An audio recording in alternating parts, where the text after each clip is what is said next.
சிறப்புக்கு சிறப்பு சேர்க்கின்ற வகையிலே நம்முடைய சிறந்த பேச்சாளர், உங்களுக்கெல்லாம் தெரியும், நம்முடைய சிஏஏ என்ஆர்சியுடைய அந்த குடியுரிமை சட்டத்துக்கு எதிராக மிகப்பெரிய அளவிலே நம்முடைய ஜமாத்தின் மூலமாக 2019 இதே மேடையிலே அருமையான முறையிலே ஒரு நிகழ்வை நடத்தி அடுத்த நிமிடமே அதனுடைய உரிமைகள் அத்தனையும் ரத்து செய்யப்பட்டக்கூடிய ஒரு காட்சியை தான் கண்டோம்.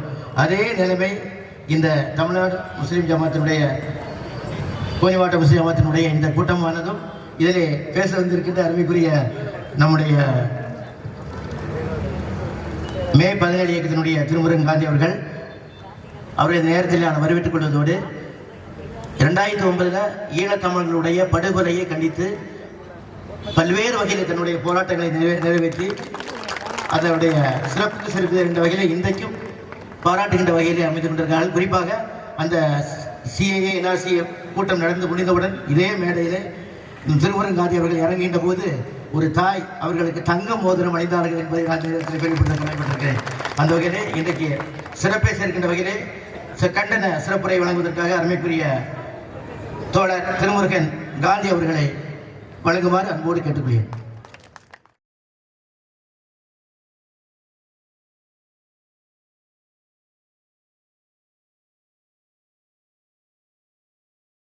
முஸ்லிம் ஜமாத் கூட்டமைப்பினர் ஒருங்கிணைத்திருக்கக்கூடிய வரலாற்று சிறப்புமிக்க இந்த கண்டன பொதுக்கூட்டத்தை ஒருங்கிணைத்துக் கொண்டிருக்கக்கூடிய அனைத்து பொறுப்பாளர்களுக்கும், எனக்கு முன்பு ஒரு அற்புதமான விளக்க உரையை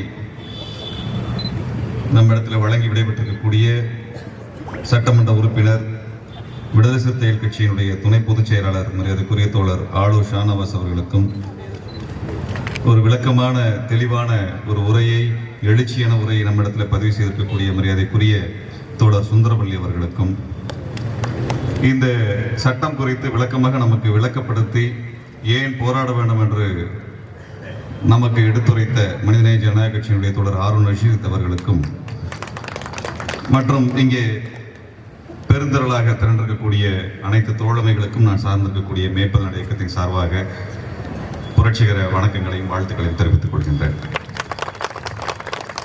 முழக்கம் ஹிந்தியில் போட்டாங்க, எனக்கு ஹிந்தி தெரியாது. ஆனா ஹிந்தியில பேசுறதை கேட்கும்போது தான் யாரையோ திட்டுறாங்கன்னு மட்டும் புரிஞ்சுது. நம்மளுக்கு பாரதிய ஜனதா கட்சியினுடைய ஒவ்வொரு சட்டங்களையும் கொஞ்சம் ஆழமா புரிந்துக்க வேண்டிய தேவை இருக்கிறது. அவர் இஸ்லாமியர்களை பொது எதிரிகளாக இந்தியாவினுடைய 2ஆம் தர குடிமக்களாக மாற்றுவதற்கான வேலையை செய்து கொண்டிருக்கிறார்கள். ஒவ்வொரு சட்டமாக நாம் போராடி கொண்டிருக்கின்றோம். முத்தலாக் சட்டம், சிஏஏ என்ஆர்சி என்று தொடர்ச்சியான ஒரு போராட்டம் நடக்கிறது. அவர்கள் தனி மனித உரிமைக்குள் முத்தலாக் சட்டத்தில் கை வைத்தார்கள். அதற்கு பின்னாடி சிஏஏ என்ஆர்சியில் குடியுரிமை இருக்கிறதா இல்லையா என்ற கேள்வி எழுப்பினார்கள். குடியுரிமையை நோக்கியான கேள்வியாக சிஏஏ சட்டம் அமைந்தது. இப்பொழுது அவர்கள் வக்பு திருத்த சட்டத்தை கொண்டு வந்திருக்கிறார்கள். இது அடிப்படையில் நாம் பார்த்தோம் என்றால் இந்த இஸ்லாமிய கட்டமைப்பை, சமூக கட்டமைப்பை, மத கட்டமைப்பை உடைப்பதற்கான ஒரு மிகப்பெரிய ஒரு ஆபத்தான சட்டமாக நான் அனைத்து சட்டங்களில் இந்த சட்டத்தை நான் பார்க்கின்றேன். நிலத்தின் மீதான உரிமை, இதுக்கு தாங்க சண்டை உலகம் முழுவதும். நிலத்தை பாதுகாப்பதும் நிலத்தை உரிமை கொண்டாடுவதும், இதற்காகத்தான் உலகெங்கிலும் தமிழர்கள் ஈழத்திலே போராடினார்கள். இன்றைக்கு பாலஸ்தீனர்கள் அங்கே போராடி கொண்டிருக்கிறார்கள். இன்றைக்கு காசாவிலே, பாலஸ்தீனத்தின் காசாவில் என்ன நடந்து கொண்டிருக்கிறதோ அதுதான் இந்தியாவிலே சட்டப்பூர்வமாக நடக்க ஆரம்பித்திருக்கிறது. இரண்டும் வேறு வேறு கிடையாது. இன்றைக்கு இஸ்ரேலினுடைய அதிபர் அறிவித்திருக்கிறார், காசாவினுடைய 30% நிலப்பரப்பை நாங்கள் பாதுகாப்பு பரப்பாக எடுத்துக்கொள்கிறோம் என்று அறிவித்திருக்கிறார். ஆக நிலத்தை அபகரிப்பது என்பது உலகெங்கிலும் நடந்து கொண்டிருக்கிறது. அது பாலஸ்தீனத்தில் வன்முறையின் மூலமாக நிலத்தை அபகரித்தார்கள். இங்க நம்மளுக்கு நிலம் இல்லை என்றால் வேறு என்ன இருக்கிறது? நிலம்தான், ஒரு அடி நிலம்தான் நம்மை மனிதர்களாக வாழ வைத்துக் கொண்டிருக்கிறது. அந்த நிலத்தின் மீதான உரிமையை ஒருவன் எடுத்துக்கொள்கிறான் என்றால் அவனை அதற்கு மேலும் நாம் விட்டு வைக்க கூடாது. அவனது ஆட்சி அதிகாரத்தை ஒழித்து கட்டியார்கள். நமக்கு வேறு வழி இல்லை. நம்மை ஒருவன் வாழ விட மாட்டான் என்று சொன்னால் அவனுக்கு அதிகாரம் கொடுக்காமல் இருப்பதற்கு என்னவெல்லாம் செய்ய வேண்டுமோ அத்தனை போராட்டத்தை நாம் முன்னெடுத்தே ஆக வேண்டும். போராடுவதை தவிர வேறு எதுவும் இல்லை. போராடுவதை தவிர வேறு வழி இல்லை. என்றால் வக்பு சட்டத்திலே முக்கியமாக கொண்டு வந்திருக்கக்கூடிய ஒரு சில விஷயங்கள் நான் கவனத்துக்கு கொண்டு வர விரும்புகின்றேன். ஒரு நிலம் இஸ்லாமியர்களுடைய பயன்பாட்டுக்கு இருக்கக்கூடிய நிலம், வழிபாட்டு நிலம். அந்த நிலம் காலங்காலமாக இருந்து வருகிறது. அது இஸ்லாமியர்களுக்கு தானா சொந்தமானது என்று கேட்டா எதை வைத்து சொல்லுவது? இப்ப மதுரை மீனாட்சி அம்மன் கோயில் எடுத்துப்போம். மீனாட்சி அம்மன் கோயிலுக்கு தான் சொந்தமானது எதை வச்சு சொல்லுவீங்க? யார் எழுதி கொடுத்தா என்ன ஆவணம் இருக்கிறது? ஸ்ரீரங்கம் கோயில் அந்த கோவிலுக்கு தான் சொந்தம் என்று அல்லது அந்த மக்களுக்கு தான் சொந்தம் என்று எதை வைத்து சொல்லுவது? ஏதாவது ஆதாரம் இருக்கிறதா, ஆவணம் இருக்கிறதா, ஓலை சுவடுகள் இருக்கிறதா என்று கேட்டால் எதை வைத்து சொல்லுவது? அதுபோலத்தான் இஸ்லாமியர்களினுடைய மத பயன்பாட்டுக்கு இருக்கக்கூடிய நிலங்கள் அல்லது அதற்கான கட்டிடங்கள் அல்லது மசூதிகள் போன்றவை வக்ஃபிற்கு கீழாக கொண்டு வரப்படுகிறது என்றால் அது அந்த மக்களினுடைய மத பயன்பாட்டிற்கு இருக்கக்கூடிய சொத்து. அதன் மீது அரசுக்கு உரிமை கிடையாது, யாரும் அதை தலையிடக்கூடாது என்றுதான் அர்த்தம், வேறொன்றுமல்ல. அப்ப சட்டப்பூர்வமாக அது இஸ்லாமியர்களுக்கான சொத்து என்று நவீன காலத்தில் சட்டப்பூர்வமாக நீங்கள் சர்வே எல்லாம் எடுத்து பதிவு பண்றது இப்ப இருக்குது. ஆனால் 200 வருடங்களுக்கு முன்பாக, 400 வருடங்களுக்கு முன்பாக, 1000 வருடத்திற்கு முன்பாக இருக்கக்கூடிய பயன்படக்கூடிய நிலத்திற்கு என்ன ஆவணம் இருக்கிறது? எந்த ஆவணத்தை வைத்து இது எங்களுடைய சொத்து என்று சொல்லுவது? அந்த இடத்தில் தான் வக்ஃபு சட்டம் என்பது மிக முக்கியமான சட்டமாக வருகிறது. ஒரு இஸ்லாமியர்களுடைய பயன்பாட்டில் இருக்கக்கூடிய நிலத்தை அது வக்ஃபுக்கான நிலமாக அறிவித்துக் கொள்ளலாம், அல்லது வக்ஃபு பயன்பாடு இருப்பதாக நிலமாக அறிவித்துக் கொள்ளலாம். அது வக்ஃபு அதை ஆய்வு செய்து அது பதிவு செய்து கொண்டால் வக்ஃபுனுடைய அந்த குழுவினால் பாதுகாக்கப்படக்கூடிய நிலப்பரப்பாக மாறிவிடுகிறது. இது ரெண்டையும் எடுத்து விட்டால் வக்ஃபு பை யூசேஜ், பயன்பாட்டின் மூலமாக ஒன்றை வக்ஃபாக எடுத்துக்கொள்வது. இப்ப உதாரணமாக எடுத்துக்கொண்டோம், பாபர் மசூதி எடுத்துக்கொள்வோம். பாபர் மசூதி அது இஸ்லாமியர்களுக்கு தான் சொந்தமானது என்று எதை வைத்து சொல்லுவது? ஒன்று நிலம், இன்னொன்று அதன் மீது இருக்கக்கூடிய மசூதி. அந்த கட்டிடம், அந்த நிலம் அது இஸ்லாமியர்களுக்கு தான் சொந்தமானது என்று எதை வைத்து சொல்லி எந்த ஆவணம் அதை உறுதி செய்கிறது என்றால் அந்த இடத்தில் தொடர்ச்சியாக இஸ்லாமியர்கள் காலம் காலமாக அவர்களது தொழுகைக்காக, மத நம்பிக்கைகளுக்காக பயன்படுத்தி வருகிறார். ஆகவே அது இஸ்லாமியர்களுக்கு சொந்தமானது, ஆகவே அது வக்ஃபுக்கு சொந்தமானது. ஆக பாபர் மசூதியை இடிப்பது ஒரு குற்றச்செயல் என்று ஏற்றுக்கொண்டார்கள். ஆனால் அந்த நிலம் யாருக்கு என்ற கேள்வி வரும் பொழுது உச்ச நீதிமன்றத்தால் இதுவரை பதிலளிக்க முடியவில்லை. அந்த கேள்வி சன்னி வக்ஃபு வாரியம் எழுப்பிய கேள்வி. இந்த நிலம் யாருடையது, எந்த நிலத்துல நீ கட்டுற அப்படிங்கிற கேள்விக்கு உச்ச நீதிமன்றம் இதுவரை பதிலளிக்கவில்லை. அப்ப அவனுக்கு என்ன பிரச்சனை வருகிறது? ஒரு மசூதி இடித்து விடலாம், ஆனால் நிலத்தின் மீது சொந்தம் கொண்டாடுவதற்கு சட்டப்பூர்வமான உரிமை இல்லை. ஆக தடையாக இருப்பது வக்ஃபு.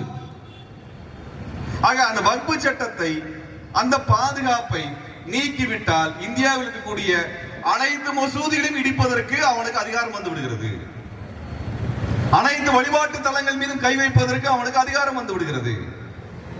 அது வழிபாட்டு தலமாக இருக்கலாம், அல்லது அடக்கத்தலமாக இருக்கலாம், அல்லது வேறு ஏதேனும் பயன்பாட்டுக்கு இருக்கக்கூடிய இடமாக இருக்கலாம். ஆக அவன் செய்திருக்கக்கூடிய பணி என்பது, இனி நான் கஷ்டப்பட்டு நான் கர சேவை பண்றேன்னு இந்தியா முழுக்க ஆளை திரட்டி கடப்பரை எடுத்துக்கொண்டு போய் நான் இடிக்கிறது அப்படிங்கிறதுக்கு பதிலாக சட்டப்பூர்வமாக நான் செஞ்சுட்டா என்ன அப்படிங்கிற கேள்விதான் இந்த வக்ஃபு திருத்த சட்டத்தினுடைய அடித்தளம். நான் போய் இடிச்சாதானே நீ சட்ட விரோதம் சொல்ற. அதே அரசாங்கம் புல்டோசர் அனுப்புச்சுன்னா, இன்றைக்கு உத்தரப்பிரதேசம் நடப்பதை நான் பார்க்கின்றோம். புல்டோசர் அரசாங்கம் நடந்து கொண்டிருக்கிறது, மத்திய பிரதேசத்தில் நடக்கிறது. அதனுடைய அடிப்படை என்ன? ஒரு சிவில் டிஸ்பியூட்ல ஒரு அரசாங்கம் எப்பரா நீ புல்டோசர் வச்சு இடிக்கலாம் கேட்பதற்கு நாதி இல்லை. ஏனென்றால் அங்கெல்லாம் இஸ்லாமியர்கள் அரசியல் கட்சியாக, அமைப்பாக திரளாமல் போனார்கள் என்பதனுடைய விளைவுகளை அவர் சந்தித்துக் கொண்டிருக்கிறார். நாம் அரசியல் அமைப்பாக, அரசியல் ஆற்றலாக திரண்டு நின்றால் மட்டும்தான் இந்த அயோக்கியர்களிடம் போராடி நமது உரிமையை மீட்டெடுக்க முடியும் என்பதை நாம் மறந்துவிடக் கூடாது. தமிழ்நாடு அரசாங்கம், திமுக அரசாங்கம் இதற்கு பாதுகாப்பு கொடுத்திருக்கிறது. உச்ச நீதிமன்றத்தில் இப்பொழுது தடையாணை வந்திருக்கிறது. சரி, இதை மட்டும் நம்பிவிட்டு இருந்துவிட முடியுமா? இல்லை தோழர்களே, போராட்டம் தான் அதை சாத்தியப்படுத்தும். போராட்டம் தான் சாத்தியப்படுத்தும். சிஏ போராட்டத்துக்கு பயந்தானல்ல, அச்சப்பட்டானல்ல. போராடுவதுதான் மோடி அரசாங்கத்திற்கு அச்சத்தை கொடுக்கும். ஏனென்றால் அவனுக்கும் போராட்டத்திற்கும் தொடர்பு இல்லை. அவனுக்கும் அடிபணிவதற்கும் அவன் வெள்ளையன் காலில் விடுவதற்கும் மட்டும்தான் அவனுக்கு வரலாற்று ரீதியாக தொடர்பு இருக்கிறது ஒழிய போராடக்கூடிய துணிச்சல் அவனுக்கு வரலாற்று ரீதியாக கிடையாது. ஆக வக்ஃபு சட்டத்தை எடுத்துக்கொண்டோம் என்றால் அடிப்படை காரணம் என்பது இனிமேல் இஸ்லாமியர்களுடைய ஒவ்வொரு மசூதியாக, ஒவ்வொரு அடக்கத்தலமாக நான் பார்த்து பார்த்து தேடி தேடி அல்லது ஒவ்வொரு தர்காவாக தேடி தேடி சண்டை போட்டுட்டு இருக்கிறது விட சட்டபூர்வமா ஒன்று கொண்டு வந்துட்டு இந்த நிலமெல்லாம் அரசாங்கத்துக்கு சொந்தம் என்று மாற்றிவிட்டால் அந்த நிலத்தை நான் என்ன வேண்டுமானாலும் செய்யலாம். இதுவரை இருந்த சதிகளில் மிக பெரும் பிரச்சனையை, நெருக்கடியை நாம் எதிர்கொண்டிருக்கின்றோம். இன்னொன்று இருக்கு, நிலம் என்பது மாநிலத்தினுடைய அதிகாரத்திற்கு உட்பட்டது. ஒன்றிய அரசுக்கு எப்படி அதிகாரம் வரும்? ஒன்றிய அரசாங்கத்துக்கு நிலமும் கிடையாது, மக்களும் கிடையாது, மொழியும் கிடையாது. அது வெறும் நிர்வாக கட்டமைப்பு. அது வெறும் நிர்வாக கட்டமைப்பு. அதற்கென்று எங்கே நிலம் இருக்கிறது, அதற்கென்று எங்கே மக்கள் இருக்கிறார்கள், இரண்டும் கிடையாது. ஆனால் ஒன்றிய அரசிடம், நிர்வாகத்திடம் அதிகாரத்தை குவித்துக் கொண்டிருக்கக்கூடிய அயோக்கியத்தனத்தை நாம் பார்த்துக் கொண்டிருக்கிறோம். அப்ப நிலம் என்பது மாநிலத்துக்கு சொந்தமானது. இந்தியாவில் நிலத்தை அபகரிப்பது என்பது தொடர்ச்சியாக பல்வேறு சட்டங்களின் ஊடாக நடந்து கொண்டிருக்கிறது. அதில் நடக்கக்கூடிய மிகப்பெரிய ஊழல் தான் வக்ஃபு திருத்த சட்டம். அதனால்தான் திருட்டு சட்டம் என்று சொல்ல வேண்டும். திருட்டு சட்டம், திருடுவதற்காக உருவாக்கப்பட்ட சட்டம், அடுத்தவர் சொத்தை திருடுவதற்காக உருவாக்கப்பட்ட சட்டம். இந்த வக்ஃபு திருத்த சட்டம் முற்றிலுமாக ஒழித்து கட்டுகின்ற வரை நமது போராட்டத்தை கைவிடக்கூடாது. அதற்கு காரணம் இருக்கிறது. நாம் திரும்ப திரும்ப நினைவுபடுத்திக் கொண்டே இருக்க வேண்டியது இருக்கிறது. மக்களுக்கு திரும்ப திரும்ப நினைவுபடுத்திக் கொண்டே இருக்க வேண்டியிருக்கிறது. நான் நண்பர்களிடத்தில், இஸ்லாமிய நண்பர்களிடத்தில் சொல்லுகின்றேன், நீங்கள் இஸ்லாமியர்கள் இருக்கக்கூடிய பகுதிகளில் கூட்டம் நடத்துவதை மட்டும் போதாது, அது வெளியிலே பொதுமக்கள், மற்ற மக்கள் பார்ப்பதற்கு இடங்களில் கூட்டத்தை நடத்த வேண்டும். அவர்களிடத்தில் செய்தி போய் சேர வேண்டும். நாங்கள் இஸ்லாமியர்கள்ட்ட பேசிட்டு போறதுக்காக வரவில்லை. அதனால் எந்த பயனும் இருப்பதாக நான் அறியவில்லை. என்றால் இந்த பிரச்சனை இன்றைக்கு இந்தியாவில் அதிக அரசியல் மயப்படுத்தப்பட்ட மக்கள் இருக்கிறார்கள், அது இஸ்லாமியர்கள் மட்டும்தான். அவர்கள் தான் ஆபத்தை நேருக்கு நேராக எதிர்கொள்கிறார்கள், எதிர்த்து போராடுகிறார்கள், சிறை செல்கிறார்கள், மரணம் அடைகிறார்கள், கொலை செய்யப்படுகிறார்கள். இஸ்லாமியர்கள் தான் அரசியல்படுத்தப்பட்ட மக்கள் சமூகமாக இன்றைக்கு இந்தியாவில் இருக்கக்கூடிய சமூகம். உங்களுக்கு இருக்கக்கூடிய பெரிய பொறுப்பு, நீங்கள் மற்றவர்களை அரசியல்படுத்த வேண்டும். மற்றவர்களை அரசியல்படுத்த வேண்டும். அதுதான் மிகப்பெரிய பொறுப்பு நமக்கு. மற்றவர்களை அரசியல்படுத்துவதற்கு அந்த இடத்தில் தான் நம் கூட்டத்தை நடத்த வேண்டும். இன்றைக்கு காவல்துறைக்கு ரொம்ப வசதியா போயிருக்கு. இஸ்லாமியர்களா, நீங்க இஸ்லாமிய பகுதியில் கூட்டம் நடத்திக்கோங்க, என்ன வேணா செஞ்சுக்கோங்க, பிரச்சனை இல்லை, மற்ற இடத்துக்கு வந்துடாதீங்க. எங்களை போன்ற அமைப்புகளுக்கும் அதுதான் சிக்கல். இன்னும் கோயம்புத்தூருக்கு போனீங்கன்னா இந்து முன்னணிக்காரர் அதிகமா இருக்கிற அந்த இடத்துல கூட்டம் நடத்தாது. இந்த இடத்துல பிஜேபி அதிகமா இருக்கிறாங்க, கூட்டம் நடத்தாது. இதை சொல்றதுக்கு எதுக்கு காவல்துறை இருக்கிறது? எதுக்கு காவல்துறை இருக்கிறது? நான் என்ன சொல்றேன்னா, 10 பேராக இருந்தாலும் இஸ்லாமியர் அல்லாத பகுதியில், பெரும்பான்மையாக இல்லாத வசிக்காத பகுதிகளில் கூட்டத்தை நடத்துங்கள். அவர்களுக்கு அரசியல் சொல்லிக் கொடுங்க. அவங்க அரசியல் சொல்லிக் கொடுங்க. உங்களை போல தொடர்ச்சியாக அரசியல் வாசிக்கக்கூடிய மக்கள் இல்லை அவர்கள். அப்படி இல்லை. யதார்த்தத்தை நான் வெளிப்படையாக பேச விரும்புகின்றேன். வெளிப்படையாக நாம் இந்த மண்ணினுடைய பண்பாட்டின் காரணமாக இந்த மண் இன்னும் பாஜகவின் பிடியில் செல்லாமல் தடுத்துக் கொண்டிருக்கிறோம். அதற்கான காரணம் சாமானிய மக்கள் தான். சாமானிய மக்கள். அவனிடத்திலே இவன் இஸ்லாமியன், அவன் இந்து, அவன் கிறிஸ்தவன் என்று பிரித்து சொல்லக்கூடிய அரசியல் இன்னும் செல்லுபடியாகவில்லை. இன்னும் செல்லுபடியாகவில்லை. எத்தனையோ முயற்சிக்கிறாங்க, இன்னும் செல்லுபடியாகவில்லை. ஆகவே அவர்களை அரசியல் படுத்த வேண்டிய பெரிய பொறுப்பு நமக்கு இருக்கிறது. இந்த வக்ஃபு சட்டத்தை படிக்க படிக்க இருக்கக்கூடிய அதன் பின்னால் இருக்கக்கூடிய அந்த திட்டங்களை யோசிக்கும் பொழுதுதான் ஒரு பெரும் ஆபத்தாக நான் பார்க்க முடியுது. பெரும் ஆபத்தாக இருக்கிறது. நீ வக்ஃபுக்குள்ளார, வாரியத்திற்குள்ளாக இஸ்லாமியர் அல்லாதவரை கொண்டு வர்ற, இப்ப வக்பு பை யூசேஜ் என்று சொல்லக்கூடிய சரத்துகளை நீக்கிறார். அது ரெண்டு விஷயங்கள் இருக்கிறது. வக்பு பை நீங்க பயன்படுத்துவதன் மூலமாக அது வக்பாக மாறுகிறது. ஒன்று, அது வக்பு வாரியத்தில் பதிவு செய்யப்படாதாக இருந்தால் அந்த பிரச்சனை இன்னும் மோசமானதாக மாறிவிடுகிறது. நான் பயன்படுத்துகிறேன் என்கின்ற காரணத்தினால் வக்பு, நான் பயன்படுத்திக் கொண்டே இருக்கின்றேன், அதனால் வக்பாக வைத்துக் கொள்ளலாம். அது ஓரளவு அதை ஏற்றுக்கொள்ளக்கூடிய அந்த சரத்தை, அந்த பிரிவை நீக்கி இருக்கிறார். சரி, நான் பயன்படுத்திருக்கிறேன், அதை வக்பில் பதிவு செய்திருக்கின்றேன் என்றால் பாதுகாப்பு இருக்கிறதா என்றால் அது வக்பு வாரியத்தினுடைய பொறுப்பாளர் இருக்கக்கூடியவர்கள் இஸ்லாமியர் அல்லாதவர்களாக இருக்கிறார்கள். அவன் முடிவு செய்ய முடியும். அடுத்தது, இது ஒரு கலெக்டர் முடிவு செய்ய முடியும். கலெக்டருக்கு தான் நிலத்தின் மீதான அந்த வரி வசூல் செய்யக்கூடிய அதிகாரங்கள் குவிக்கப்பட்டிருக்கு. கலெக்டர் நினைக்க முடியும். இங்க இருக்கிற கலெக்டர் எல்லாம் பாதி பேர் சங்கி பயலா இருக்காங்க. வெளிப்படையா சொல்லிதான் இந்த IAS IPS அதிகாரிகள் பெரும்பாலும் எங்க போய் இந்தியாவில போய் பயிற்சி எடுத்துட்டு வர்றாங்களோ முக்காவாசி கூட்டம் சங்கியா தான் இருக்கிறது. RSS இருந்து பயிற்சி எடுத்து வந்தவரும் இங்க இருக்கிறார். அவர்கிட்ட நம்ம மல்லு கட்ட முடியல. நம்ம சாதாரணமாக ஒரு பட்டா வாங்குவதற்கு என்ன போராடி கொண்டிருக்கோம். நிலத்தின் மீதான ஒரு சென்ட் நிலம் வாங்குறதுக்கு அவ்வளவு போராட வேண்டி இருக்கிறது. ஆனால் இத்தனை ஆண்டு காலமாக சேர்த்து வைத்த இந்த மார்க்கத்திற்காக நீங்கள் சேர்த்திருக்கக்கூடிய சொத்துக்களை ஒரு சட்டத்தின் மூலமாக திருடுவான் என்றால் அதை உயிர் போனாலும் தடுத்து நிறுத்துவதற்கான போராட்டத்தை நடத்தியார்கள். இதான் இங்க இருக்கக்கூடிய பெரிய பிரச்சனை. இது ஏதோ இஸ்லாமியர் பிரச்சனை என்று பொதுஜனம் நம்பிக்கொண்டிருக்கிறது. நான் CAA போராட்டத்தின் பொழுது பேசிய அனைத்து இடங்களிலும், கிட்டத்தட்ட 50 இடங்களில் நான் பேசினேன். 50 இடங்களிலும் சொன்ன விஷயம் அதுதான். இவர்கள் இஸ்லாமியர் நோக்கி வந்திருக்கிறார்கள், ஆனால் இது அனைத்து மக்களுக்குமான பிரச்சனை. அனைத்து மக்களுக்குமாக சேர்த்து இஸ்லாமியர்கள் போராடி கொண்டிருக்கிறார்கள். நீங்கள் உங்களுக்காக போராடவில்லை, உங்களுக்காக மட்டும் போராடவில்லை, ஒட்டுமொத்த சமூகத்திற்காக போராடி கொண்டிருக்கிறீர்கள். நீங்கள் தான் போராட்ட களத்தை முன்னணியில் நிற்கிறீர்கள். அது உங்களுடைய தொடர்ச்சியான 200-250 ஆண்டு காலமாக தொடரக்கூடிய ஒரு பெரிய மரபு. நீங்க இந்தியாவில் இந்திய விடுதலை போர்னு சொல்லிட்டு அவன் சிப்பாய் கழகத்தை எடுப்பான். சிப்பாய் கழகம் குப்பாய் கழகம்லாம் ஒண்ணும் கிடையாது. நம்ம ஊர்ல நடந்த போராட்டம் தான் முதல் சுதந்திர போராக எடுத்துக்கொள்ள வேண்டும், அப்படித்தான் பதிவு செய்ய வேண்டும் என்று பேராசிரியர் ராஜையன் வழக்கு போட்டு அதை உறுதியே பண்ணிட்டார்.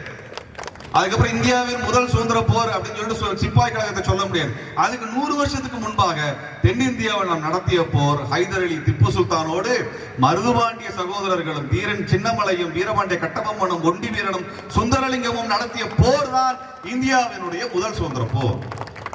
ஆனா இந்தியா என்ற ஒன்றே கிடையாது. இந்தியா என்ற ஒன்றே பாப்பார் பசங்க எல்லாம் சேர்ந்து உருவாக்குனதுதான். அதான் விஷயம், வேற ஒண்ணும் கிடையாது. நாமளா கேட்டோம் போயிட்டு நம்ம மண்ணை காப்பதற்காக போராட்டம் நடத்தினோம். இவனுக்கு தான் தேவைப்பட்டுச்சு அதை வச்சுக்கிட்டு. ஏன்னா எல்லாத்தோட சொத்தையும் கொள்ளையடிப்பதற்கு அவனுக்கு தேவை. ஏன் பார்ப்பனியத்தை எதிர்த்து கொண்டிருக்கிறோம்? பார்ப்பனியம் என்பது ஜாதி அல்ல, அது ஒரு கொள்கை, மக்களை பிரித்து வைக்கக்கூடிய கொள்கை. பொதுவாக நினைச்சு ஏப்பா நீங்க ஐயரை திட்டுறீங்க. நாங்க ஐயரை திட்டல, பார்ப்பனர்களை திட்டுகிறோம். பார்ப்பான் என்பது பிராமணன் என்பவன் யார்? பிரம்மாவின் தலையிலிருந்து வந்தவன் என்று சொல்லுகிறார். ஜாதி என்பது அதன் கீழாக வருகிறது. ஜாதி என்று சொன்ன பிரச்சனை இல்லை. ஐயங்கரை நம்ம திட்டுறோம். ஒருவன் தன்னை பிராமணன் என்று சொன்னால் நான் யார்? நீ ஐயரா ஐயங்காரன் சொன்னா நான் என் ஜாதியை சொல்லலாம். ஆனா நான் உன்னை பிராமணன் என்று சொல்ல வேண்டும் என்றால் நான் யார் என்று சொல். பிராமணன் என்றால் பிரம்மாவின் தலையில் இருந்து பிறந்தவன். அப்படி என்றால் நான் யார்? நான் பிரம்மாவின் காலில் இருந்து பிறந்தவன் என்று வருகிறது. அதனால தான் ரெண்டுக்கு வேறுபாடு இருக்கிறது. பார்ப்பான் என்று சொல்லுவதற்கான காரணம் அதுதான். அது ஜாதி பெயர் அல்ல, வர்ண பெயர். அவன் தான் உருவாக்க. ஏன்னா நான் சொல்ல வேண்டிய பல இடங்களில் நம்ம நண்பர்களை கேட்கிறாங்க. எனக்கு தெரிஞ்ச ஒரு நண்பர், இஸ்லாமிய நண்பர் நினைக்கிறேன், அவரே கேட்டார், நீங்க பெரியார் சொல்ற எல்லா விதத்திலும் எதுக்கு இந்த பார்ப்பனர்கள் அப்படின்னு சொல்லி திட்டிக்கிட்டே இருக்கணும். நான் கேட்டேன், எல்லாரும் இந்து தான் சொல்றான். இங்க நாடார் இருக்கிறாரு, தமிழ்நாட்டு நாடார், தெலுங்கு நாடார், குஜராத்தி நாடார், காஷ்மீரி நாடார் இருக்காரா? இல்ல. தமிழ்நாட்டு கவுண்டர் இருக்காரு, Kerala counter, Andhra counter, Orissa counter, Uttar Pradesh counter இருக்காரா? கிடையாது. ஆனா தமிழ்நாட்டு பார்ப்பனர், ஆந்திரா பார்ப்பனர், கர்நாடக பார்ப்பனர், மராத்திய பார்ப்பனர், காஷ்மீரி பார்ப்பனர், வங்காள பார்ப்பனர், இப்படி என்று பார்ப்பனர் இருக்கிறார்கள். அவன் தான் இந்தியா முழுக்க இருக்கக்கூடிய ஒரு இனமாக இருக்கின்றார். அவனுக்குத்தான் இது தேவைப்படுகிறது. அவனுக்கு நிலம் கிடையாது, அவனுக்கு ஆட்சி அதிகாரம் கிடையாது.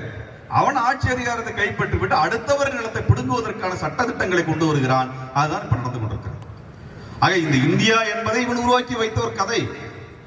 அந்த கதைக்குள்ளாக நம்முடைய சொத்துக்களை எல்லாம் திருடுவதற்காக, ஏன்னா சொல்றதுக்கு எனக்கு நமக்கு முழு உரிமை இருக்கிறது. காரணம், இந்தியாவில் விடுதலை போராட்டம் என்பதை நடத்தியவர்கள் நம்மை போன்ற சாமானிய மக்கள், இஸ்லாமியர்கள், பழங்குடிகள், தேசிய இன மக்கள், அவர்கள் தான் போராட்டம் நடத்தினார்கள். கிட்டத்தட்ட 100 ஆண்டுகளுக்கு மேலாக போராட்டம் நடத்தினார். அந்த 100 ஆண்டு கால போராட்டத்தில் பூலித்தேவன் ஆரம்பித்து 1858 வட இந்தியாவில் நடந்த சிப்பாய் கழகம் வரை இருக்கக்கூடிய 100 வருஷத்தில் எந்த இடத்திலும் பார்ப்பனர்கள் வெள்ளையர்களுக்கு எதிராக போராட்டம் நடத்தவில்லை. காரணம் என்ன அப்படின்னா, வெள்ளைக்காரன் இந்த நாட்டை எப்படி ஆள வேண்டும் என்று பார்த்தபோது இதுக்கென்று சட்டம் வேண்டும். சட்டத்தை எங்கென்று கொண்டு வருவது என்றால் மனு தர்மத்தை சட்டமாக மாற்றுங்கள் என்று 13 பார்ப்பனர்களை வைத்து சமஸ்கிருதத்தில் இருப்பதை எல்லாம் சட்டமாக மாற்றினார்கள். அப்போ அவனுக்கு ரொம்ப சந்தோஷமா போயிருச்சு. வெள்ளக்காரன் வந்தாலும் நம்ம சொன்னதான சட்டமா இருக்குது, நிம்மதியா உட்கார்ந்துட்டான். அடுத்தது என்னவாக இருக்கு, அதுதான் மிக முக்கியமானது. என்னவென்றால் எல்லாத்துக்கும் வரி இருந்தது, ஜமீன்தாரி, ரயத்து வாரி என்று எல்லாத்துக்கும் வரி போட்டாங்க. ஆனால் பார்ப்பனர்கள் பயன்பாடு இருக்கக்கூடிய நிலத்திற்கு வரி கிடையாது. அதனால அவனுக்கு எந்த பிரச்சனையும் இல்லை, எந்த பிரச்சனையும் இல்லை. அவன் சொன்னது சட்டம், அவன் நிலத்துக்கு வரி கிடையாது. அப்புறம் அவனுக்கு என்ன பிரச்சனை? ஒரு பிரச்சனையும் கிடையாது. ஆனால் சிப்பாய் கழகம் முடிகிறது, அதற்கு அப்புறம் அது வரைக்கும் என்ன பண்றது, இந்தியாவை ஆண்டது ஒரு பிரைவேட் கம்பெனி, ஒரு கார்பரேட் கம்பெனி. அதுக்கப்புறம் தான் இங்கிலாந்தினுடைய அரசின் கீழ் இந்த நாடு செல்கிறது. அப்ப இங்கிலாந்து அரசு என்ன பண்றாங்கன்னா, இது எதுக்கு இவங்களுக்கு மட்டும் வரி வாங்காம இருக்கிறீங்கன்னு கேட்டாங்க. தமிழ்நாட்டில் எவ்வளவு இடம் தெரியுங்களா அன்னைக்கு இருந்தது அவங்களுக்கு? கிட்டத்தட்ட 23 லட்சம் ஏக்கர் நிலப்பரப்பு பார்ப்பனர்களுக்கு வரி கொடுக்காத நிலமாக, பாசன நிலமாக எழுதி கொடுக்கப்பட்டது, இனாமாக எழுதி கொடுக்கப்பட்ட நிலம். இன்னைக்கு ஏதோ பேசுறானுங்கள, இந்த மாதிரி அவன் எடுத்த நிலம் என்ன, 23 லட்சம் ஏக்கர் நிலம் அரசரிடமிருந்து பார்ப்பனர் தனி பயன்பாட்டிற்கு தமிழ்நாட்டில் மட்டும் கொடுக்கப்பட்டது. 6 லட்சம் இனாம் பத்திரங்களை வைத்திருந்தான். அப்ப ஆங்கிலேய அரசு என்ன பண்ணது என்றால், எல்லா நிலத்துக்கும் வரி போடு என்று சொன்னார்கள். எல்லா நிலத்துக்கும் வரி போட ஆரம்பித்ததற்கு பிறகு அதே போல மனு தர்ம சட்டத்தை மாற்றிவிட்டு பொது சட்டத்தை கொண்டு வர வேண்டும் என்று முடிவெடுத்தவுடன் பார்ப்பனர்கள் ஆங்கிலேயருக்கு எதிராக நாங்கள் போராடுவோம் என்று கட்சி கட்ட ஆரம்பிக்கிறார். அப்பொழுதும் கூட அவன் சுதந்திரம் வேண்டும் என்று கேட்கவில்லை, விடுதலை வேண்டும் என்று கேட்கவில்லை, எங்களுக்கு பிரதிநிதித்துவம் வேணும், ஆட்சி அதிகாரத்தில் இடம் எங்களுக்கு தான் தர வேண்டும் என்று போராடினதான் அவன் போராட்டம். 1930 வரைக்கும் தனிநாடெல்லாம் அவன் கேட்கல, விடுதலை எல்லாம் கேட்கல. அப்படிலாம் சொன்னார் கதை. வஉசி கேட்டார், நீங்க எப்படி போராளிகள் கேட்டார்கள், இந்தியா முழுவதும் போராடுகிறவர்கள் கேட்டார்கள், பகத்சிங் போன்றவர்கள் கேட்டார்கள், போராடினார்கள், அவர்கள் தான் கேட்டார்கள், இவன் கேட்கல. இவன் டொமினிக்கன் அந்தஸ்து என்று சொல்லி இந்தியாவை நீ ஆஸ்திரேலியா மாதிரி, நியூசிலாந்து மாதிரி என்னையும் சேர்த்து வச்சுக்கோ, நீயே ராணியா இருந்துக்கோ, எங்களுக்கு வேணுங்கிறத மட்டும் பதவியை கொடுத்துரு, எங்களுக்கு வேணுங்கிற முக்கியத்துவத்தை கொடுத்துருன்னா பேசிட்டு இருந்தான்.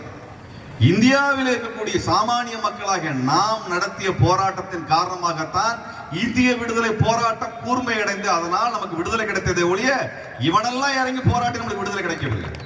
இதான் வரலாறு, இப்படிதான் நடந்தது. அப்பொழுதும் கூட 1940 இரண்டாம் உலக போர் வருகிறது. சுபாஷ் சந்திர போஸ் காங்கிரஸ் வெளியே அனுப்பிட்டாங்க, பாப்பானுங்கெல்லாம் சேர்ந்து காந்தியும் சேர்ந்து வெளியே அனுப்பிட்டாங்க. அவர் போய் படை திரட்டுகிறார். காரணம் என்னவென்றால், இங்கிலாந்தையே பாதுகாக்க முடியாமல் இங்கிலாந்து அரசாங்கம் ஹிட்லரிடமிருந்து அடி வாங்கி கொண்டிருக்கிறது. இங்கிலாந்தினுடைய 4.5 லட்சம் படை வீரர்கள் பிரான்ஸ் தேசத்துக்குள் மாட்டிக்கொண்டான்.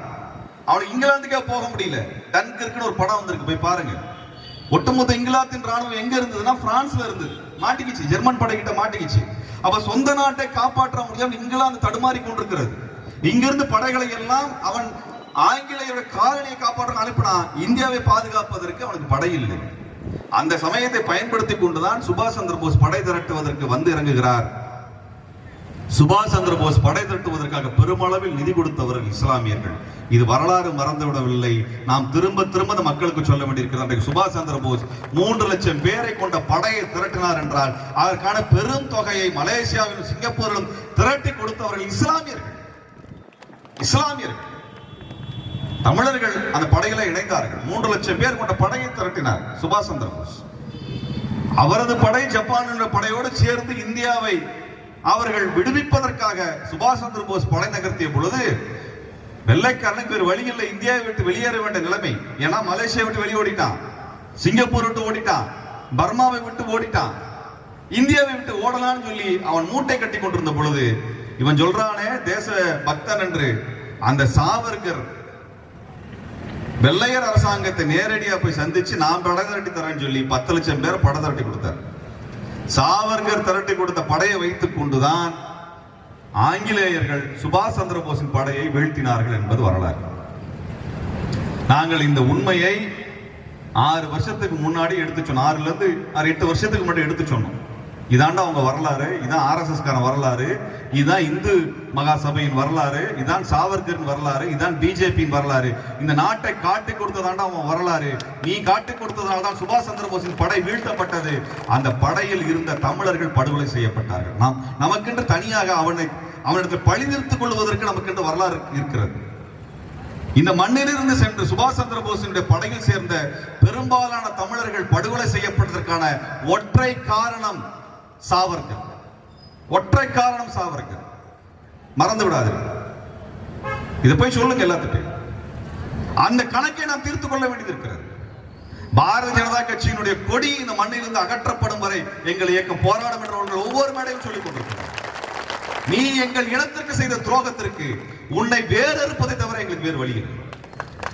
RSS காரனுக்கும் இந்து முன்னணி காரனுக்கும் பிஜேபி காரனுக்கும் ஒவ்வொரு மேடையும் நாங்கள் சொல்லுகின்றோம், உன்னை இந்த மண்ணிலிருந்து வேறு அறுத்து வெளியில் அனுப்புவதுதான் மே14 இயக்கத்தினுடைய இலக்கு.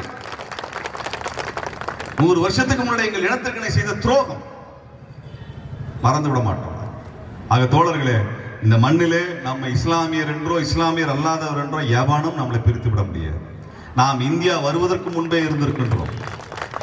பாரதிய ஜனதா கட்சி பிறப்பதற்கு முன்பே இருந்திருக்கின்றோம். இந்த மண் நம்முடைய மண். இந்த மண்ணில் எவனும் வந்து கொடி நாட்டி இந்த நிலத்தை இஸ்லாமியர்களுக்கு பிடித்து கொடுப்பதற்கு எந்த தமிழனும் ஒத்துக்கொள்ள மாட்டான். எந்த தமிழனும் ஒத்துக்கொள்ள மாட்டான். அவ்வளவு சீக்கிரமா இங்க நம்முடைய உரிமையை பறித்து விடுவதற்கு நாம் அனுமதிக்க மாட்டோம். நமக்கான பிணைப்பு என்பது வரலாற்று ரீதியான பிணைப்புங்க. எல்லா இடத்தையும் எடுத்துக்கொண்டோம் என்றால் நமக்கு இங்கே இஸ்லாம் என்பது இயல்பாக மனித உறவுகளின் வழியாக வந்த ஒரு வழிமுறை. அது இயல்பாக நம் மக்களோடு மக்களாக கலந்து நிற்கிறது. நான் பல இடங்களில் சொல்லியிருக்கின்றேன். மதுரையில் பிரச்சனை பண்ணானே, மதுரையில் இருக்கக்கூடிய காஜிமார் பெரிய பள்ளிவாசல் எப்பொழுது உருவாக்கப்பட்டது? பாண்டியர் காலத்தில் உருவாக்கப்பட்டது. 1000 வருடங்களுக்கு முன்பாக. மாரவர்மன் சுந்தரபாண்டியன் அதற்கு நிலத்தை கொடுத்திருக்கின்றார். அங்க என்னடா போய் சண்டை போட போற நீ? சங்கிப்பல் கேட்கிறோம். அவங்க அடிச்சு வரட்டாம நம்மால் தமிழ்நாட்டை மீட்டெடுக்க முடியாது. சில பேருக்கு சில மொழிகளில் தான் நாம் பதிலளிக்க முடியும். தமிழ்நாடு அந்த மொழியை அவனுக்கு ஒரு நாள் கற்றுக் கொடுக்கும். போன வருஷம் நாங்கள் தேர்தலுக்கு போன பொழுது கோவையில் இதே போலத்தான் வந்து நின்னானு, பாரத் மாதா கி ஜெய், பாரத் மாதா கி ஜெய். தமிழ்நாடு தமிழருக்கேன்னு சொன்னோன்னா ஓடி போயிட்டாங்க. நிற்பதற்கான துணிச்சல் இல்லை. நான் சொல்றேன், ஜெய் ஸ்ரீராம் சொன்னாலும் சரி, பாரத் மாதா கி ஜெய்ன்னு சொன்னாலும் சரி, தமிழ்நாடு தமிழருக்கு என்று சொல்லுங்க. நாம் எல்லாம் தமிழர்கள். நமக்குள் இருக்கக்கூடிய கடவுள் வழிபாட்டு முறைகள் வேறு வேறாக இருக்கலாம். ஆனால் இந்த நிலம் நம்முடைய நிலம், இந்த மொழி நம் மொழி, நாம் தமிழர்கள் என்று திருப்பி சொல்லும் பொழுது அவனுக்கு பதில் கிடையாது. ஆக அன்பானவர்களே, இந்த எழுச்சியான போராட்டம் பெரிய நம்பிக்கை கொடுக்கிறது. கன்னியாகுமரியில் இருந்து எழக்கூடிய குரல் டெல்லியை அசைத்து பார்க்கும்.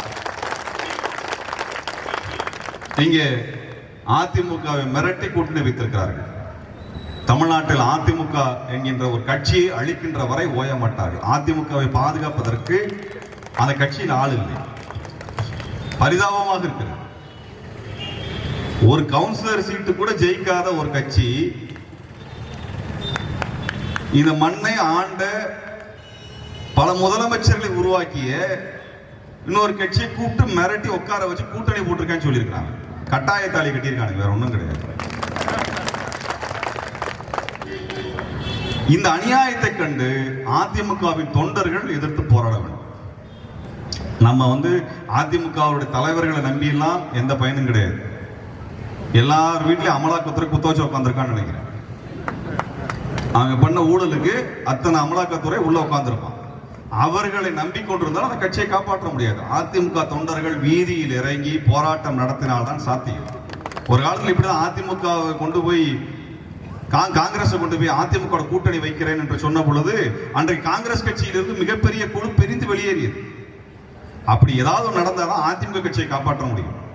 இன்னும் நீங்க அதிமுகவினுடைய நண்பர்களாக இருக்கக்கூடியது சொல்லிவிடுங்கள்.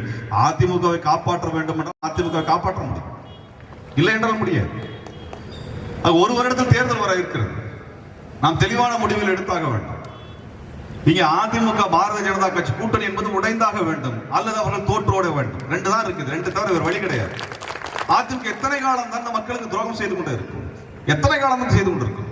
நீ அடிச்ச கொள்ளைக்கும் அடிச்ச மூட்டைக்கும் காப்பாற்றிக் கொள்வதற்கும் சொத்தை காப்பாற்றிக் கொள்வதற்காக இந்த மக்களை பறி கொடுத்துக் கொண்டே இருக்கின்றால் இந்த மக்கள் தான் உனக்கு இத்தனை ஆண்டு காலம் ஆட்சி அதிகாரத்தை செல்லுவதற்கான வாக்குகளை அளித்தவர்கள். அந்த மக்களுக்கு துரோகம் செய்யக்கூடிய ஒரு கட்சியின் தலைமை, அந்த தலைமை பொறுப்பிலிருந்து நீக்கப்பட வேண்டும். நமக்கு பொறுப்பு இருக்குதுங்க. மாநில கட்சியை நம் கண் முன்னால் அழித்துக் கொண்டிருக்கின்றார். அந்த கட்சியின் மீது நமக்கு 1000 விமர்சனம் இருக்கலாம். ஆனால் அது தமிழ்நாட்டின் கட்சி, ஒரு மாநில கட்சி, அதிகாரத்தில் இருந்த கட்சி. அந்த கட்சியில் சில நல்ல திட்டங்களை கொண்டு வந்திருக்கின்றன. அது ஒரு மாநில கட்சியை அழிப்பதை நாம் வேடிக்கை பார்த்துக் கொண்டிருக்க கூடாது. அந்த கட்சி தலைமைக்கு முதுகெலும்பு இல்லாமல் இருக்கலாம், சுயமரியாதை இல்லாமல் இருக்கலாம். ஆனால் தமிழனுக்கு சுயமரியாதை இருக்கிறது. தமிழனுடைய மாநில கட்சி எந்த கட்சியாக இருந்தால் என்ன, நம்முடைய மாநில கட்சி. அந்த மாநில கட்சி எங்கேயோ டெல்லி இருந்து ஒருத்தன் வந்து மிரட்டி உட்கார வச்சு கூட்டணி போடுகின்றான். யார் கேள்வி கேட்பது, யார் கேள்வி கேட்பது? இப்படிதான் எல்லாத்தையும் மிரட்டி மிரட்டி வாங்கிட்டு இருக்கிறான். டெல்லிக்காரனுடைய ஆதிக்கம் தமிழ் மண்ணில் நடந்ததில்லை. என்னைக்கா டெல்லிக்காரன் தமிழ்நாட்டில் ஆட்சி நடத்திருக்கின்றானா? இல்லை. நம்முடைய வரலாறில் 5000 ஆண்டுகள வரலாற்றில் கிடையாது. டெல்லிக்காரன் ஆதிக்கம் நம் மண்ணில் நடந்தது கிடையாது. அவனது கொடி நம் மண்ணில் பறந்தது கிடையாது. இன்னைக்கு எவ்வளவு நம்ம இதுவரைக்கும் இந்த கடந்த 10 ஆண்டுகளில் பாரதிய ஜனதா கட்சிக்கு ஓட்டு போட்டு மோடியை செலக்ட் பண்ணிருக்கோமா? ஒரு எம்பி போயிருக்காரா? ஒரு எம்எல்ஏ கொண்டு அனுப்பணுமா? நம்ம ஒரு கவுன்சிலர் ஜெயிச்சானுல அவனுங்க. ஆனா அவன் கொண்டு வர சட்டத்தை நாம் தலையில் ஏற்றுக்கொள்ள வேண்டும் என்று திணிக்கிறான்.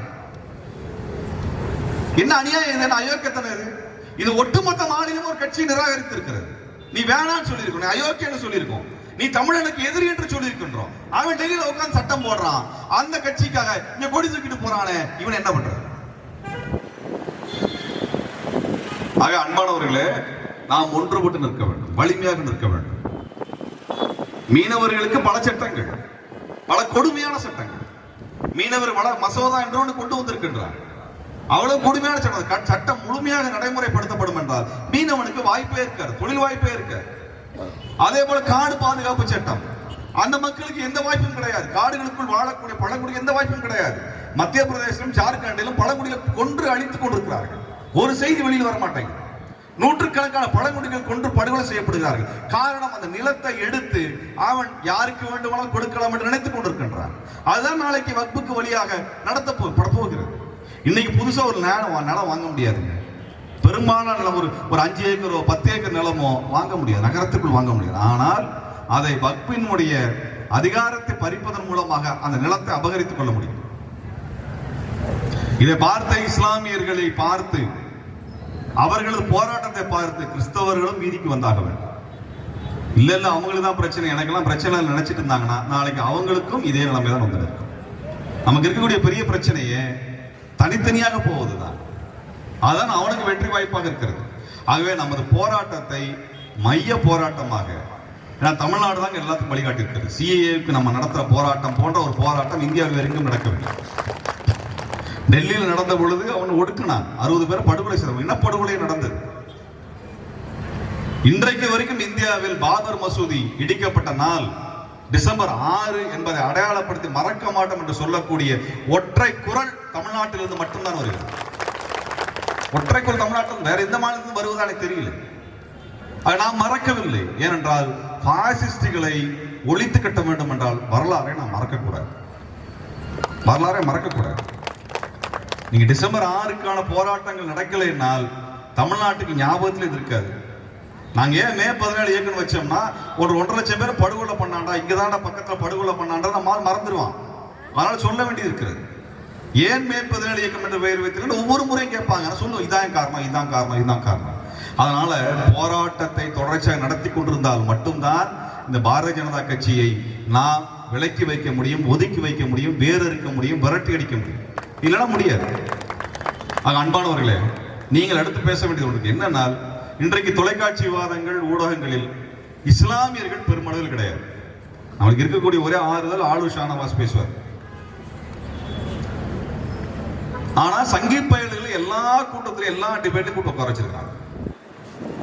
எல்லா டிபேட்லையும். அதாவது ஒரு விவாதம் என்பது வந்துங்க இந்த தரப்பு இந்த தரப்பு எதிர்த்தரப்பு வைக்கிற பேர் விவாதம் அல்ல. ஒரு பொருளை பற்றி தெரிந்தவர்கள் விவாதிப்பதுதான் விவாதம். ஒரு சப்ஜெக்டை தெரிஞ்சவங்க பேசுறதா விவாதம். ஒரு அறுவை சிகிச்சை நடக்குதுன்னா டாக்டருங்க உட்கார்ந்து பேசுறதா விவாதம். சம்பந்தமே இல்லாம அங்க சிவில் இன்ஜினியரை கொண்டு உட்கார வச்சு பேச பேர் விவாதம் கிடையாது. ஜோசியக்காரனை கொண்டு உட்கார வைக்கிறேன். நீங்க தொலைக்காட்சி, நான் சொல்றேன், இந்த ஊடகங்களை நாங்கள் ஒரு பொழுது நம்புறதில்லை. எங்களுக்கு, எனக்கோ தோழர் சுந்தரவள்ளிக்கோ எங்களுக்கு இருக்கக்கூடிய பெரிய சிக்கல் என்னன்னா, பெரிய சிக்கல் நம்மள வெளியே எங்க போனாலும் நம்மளை பார்த்து கை கொடுக்க அடுத்த கேள்வி என்னங்க இப்பெல்லாம் அவங்கள காண்றதே இல்லை. நான் கேட்க எந்த ஊடகத்தில் எங்களை காமிக்கிறான்? இன்றைக்கு காலையில சென்னையில ஒரு நிகழ்ச்சி, நேற்றைக்கு ஒரு நிகழ்ச்சி, கடந்த 10 நாட்கள் அந்த வீட்டுக்கே போல 10 நாட்களாக 10 நிகழ்ச்சியில் பங்கெடுத்திருக்கிறோம், போராட்டங்களில் பங்கெடுத்திருக்கிறோம். எந்த நிகழ்ச்சி வரவில்லை. மோடியினுடைய வரியை கண்டித்து நாங்கள் கருப்புடி ஆர்ப்பாட்டத்தை போட்டு நடத்தி மதுரையில சாலை மறியல் செய்கிறோம். போராட்டம் ஆரம்பிக்கிற வரைக்கும் ஊடகங்கள்லாம் இருக்குது. ஆரம்பிச்சுன்னா ஊடகங்கள் போயிடுச்சு, எந்த செய்தி வரல. அன்றைக்கு மாலையில் ட்ரெயின்ல வரும்போது என்ன சார் இப்பெல்லாம் உங்களை பார்க்கறதே இல்லை, இப்பெல்லாம் போராட்டமே நீங்க பண்றது இல்லை. இது ஏன் செய்யறாங்க? ஏனென்றால் இன்றைக்கு கட்சிக்கு அப்பாற்பட்டு ஒரு குரல் வரக்கூடாதுன்றது தெளிவாக இருக்கிறார். வேற குரல் வந்துவிடக்கூடாது, துணிச்சலான குரல் வந்துவிடக்கூடாது. கடந்த 4 வருடங்களில் வருத்தத்தோடு சொல்லுகின்றேன், தமிழ்நாட்டில் பாரதிய ஜனதா கட்சி எதிர்ப்பு அரசியல் என்பது மட்டுப்படுத்தப்பட்டது. நீங்கள் இதுக்கு போராடாதீங்க, கருப்பொடி காட்டாதீங்க. மோடி வர்றப்ப எவ்வளவு தூரம் பயந்துக்கிட்டு சோறு அடிச்சுக்கிட்டு ஐஐடிக்குள்ள ஒளிஞ்சு ஓடினாருங்கிற கதை நமக்கு தெரியும். ஆனால் கடந்த 4 ஆண்டுகளில் நடக்கவில்லை. நான் விமர்சன பூர்வமா வைக்கிறேன், வருத்தத்தோடு வைக்கின்றேன். இந்த 4 ஆண்டுகளில் நடக்கவில்லை. அதையெல்லாம் மட்டுப்படுத்த நீ அறிக்கையை வைத்துக் கொண்டு அரசியல் செய்து விட முடியாது, மக்களை அரசியல் படுத்தி விட முடியாது. ஏழை எளிய மக்கள் நேரடியாக களத்தில் இறங்கினாதாங்க இந்த பிஜேபி காரனை விரட்ட முடியும். அது நடக்கல. நீண்ட காலம் கழித்து இன்றைக்கு இஸ்லாமியர்கள் ஆரம்பித்திருக்கிறீர்கள், நீங்கள் ஆரம்பித்திருக்கிறீர்கள். இந்த போராட்டம் விரிவடைஞ்சாதான் வருகின்ற 2026 தேர்தல் என்பது தமிழ்நாட்டிற்கான தீர்வை கொடுக்கும். நீங்க இறங்கினதனுடைய முக்கியத்துவம் எங்களுக்கு நன்றாக தெரியும். அவர்களெல்லாம் நீங்க எல்லாம் ஏன் ஊடகத்தில் இல்ல, உங்களெல்லாம் பார்க்கவே முடியலன்னு சொல்ற அர்த்தம் என்ன? இங்க எல்லாம் பிஜேபி எதிர்ப்பு என்பதை கைவிட்டு விட்டீங்களான்ற கேள்விதான். நீங்க ஆளும் கட்சி எதிர்த்து கேள்வி கேட்பது இல்லையா என்று கேட்கிறார்கள். நியாயத்தை கேட்கிறோம். எந்த கட்சி ஆட்சி இருந்தாலும் எங்களுக்கு பிரச்சனை இல்லை. மக்களுக்கான நியாயத்தை நாங்கள் கேட்பதில்லை, என்றைக்குமே பின்வாங்குவதில்லை, என்றைக்கும் நாங்கள் பின்வாங்குவதில்லை. இன்னும் சொல்ல வேண்டும் என்றால் அதிமுக ஆட்சி காலத்தை விட இந்த ஆட்சி காலத்தில் அதிக போராட்டத்தை நடத்தி கொண்டிருக்கின்றோம். ஏனென்றால் எங்களுக்கு எந்த ஆட்சி வந்தாலும் மக்களுக்கு தேவையான நடைமுறை ஆகணும், அதுதான் எங்களுக்கு தேவை. நாங்கள் எம்எல்ஏ ஆகணும், அமைச்சர் ஆகணும் வந்து நிற்கிறோம் கிடையாது.